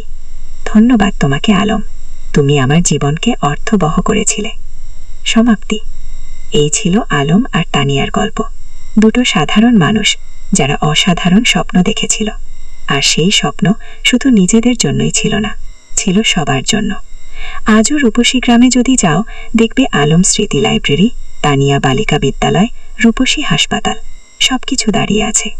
এগুলো শুধু ভবন নয়, এগুলো স্বপ্নের বাস্তবায়ন। আর নদীর ধারে যেখানে একদিন দুটো তরুণ তরুণী বসে স্বপ্ন দেখেছিল, সেখানে এখন একটা ফলক লাগানো আছে। তাতে লেখা, যেখানে স্বপ্ন শুরু হয়েছিল। আলম ও তানিয়া, দুই স্বপ্নদ্রষ্টা, দুই সেবক, যারা প্রমাণ করেছেন স্বপ্ন দেখলে এবং কাজ করলে সবকিছুই সম্ভব। শিক্ষা। জীবনের স্বপ্ন দেখো বড়, তারপর সেই স্বপ্ন পূরণের জন্য নিরলসভাবে কাজ করো। নিজের জন্য নয়, সবার জন্য কিছু করার চেষ্টা করো, তাহলেই জীবন সার্থক হবে।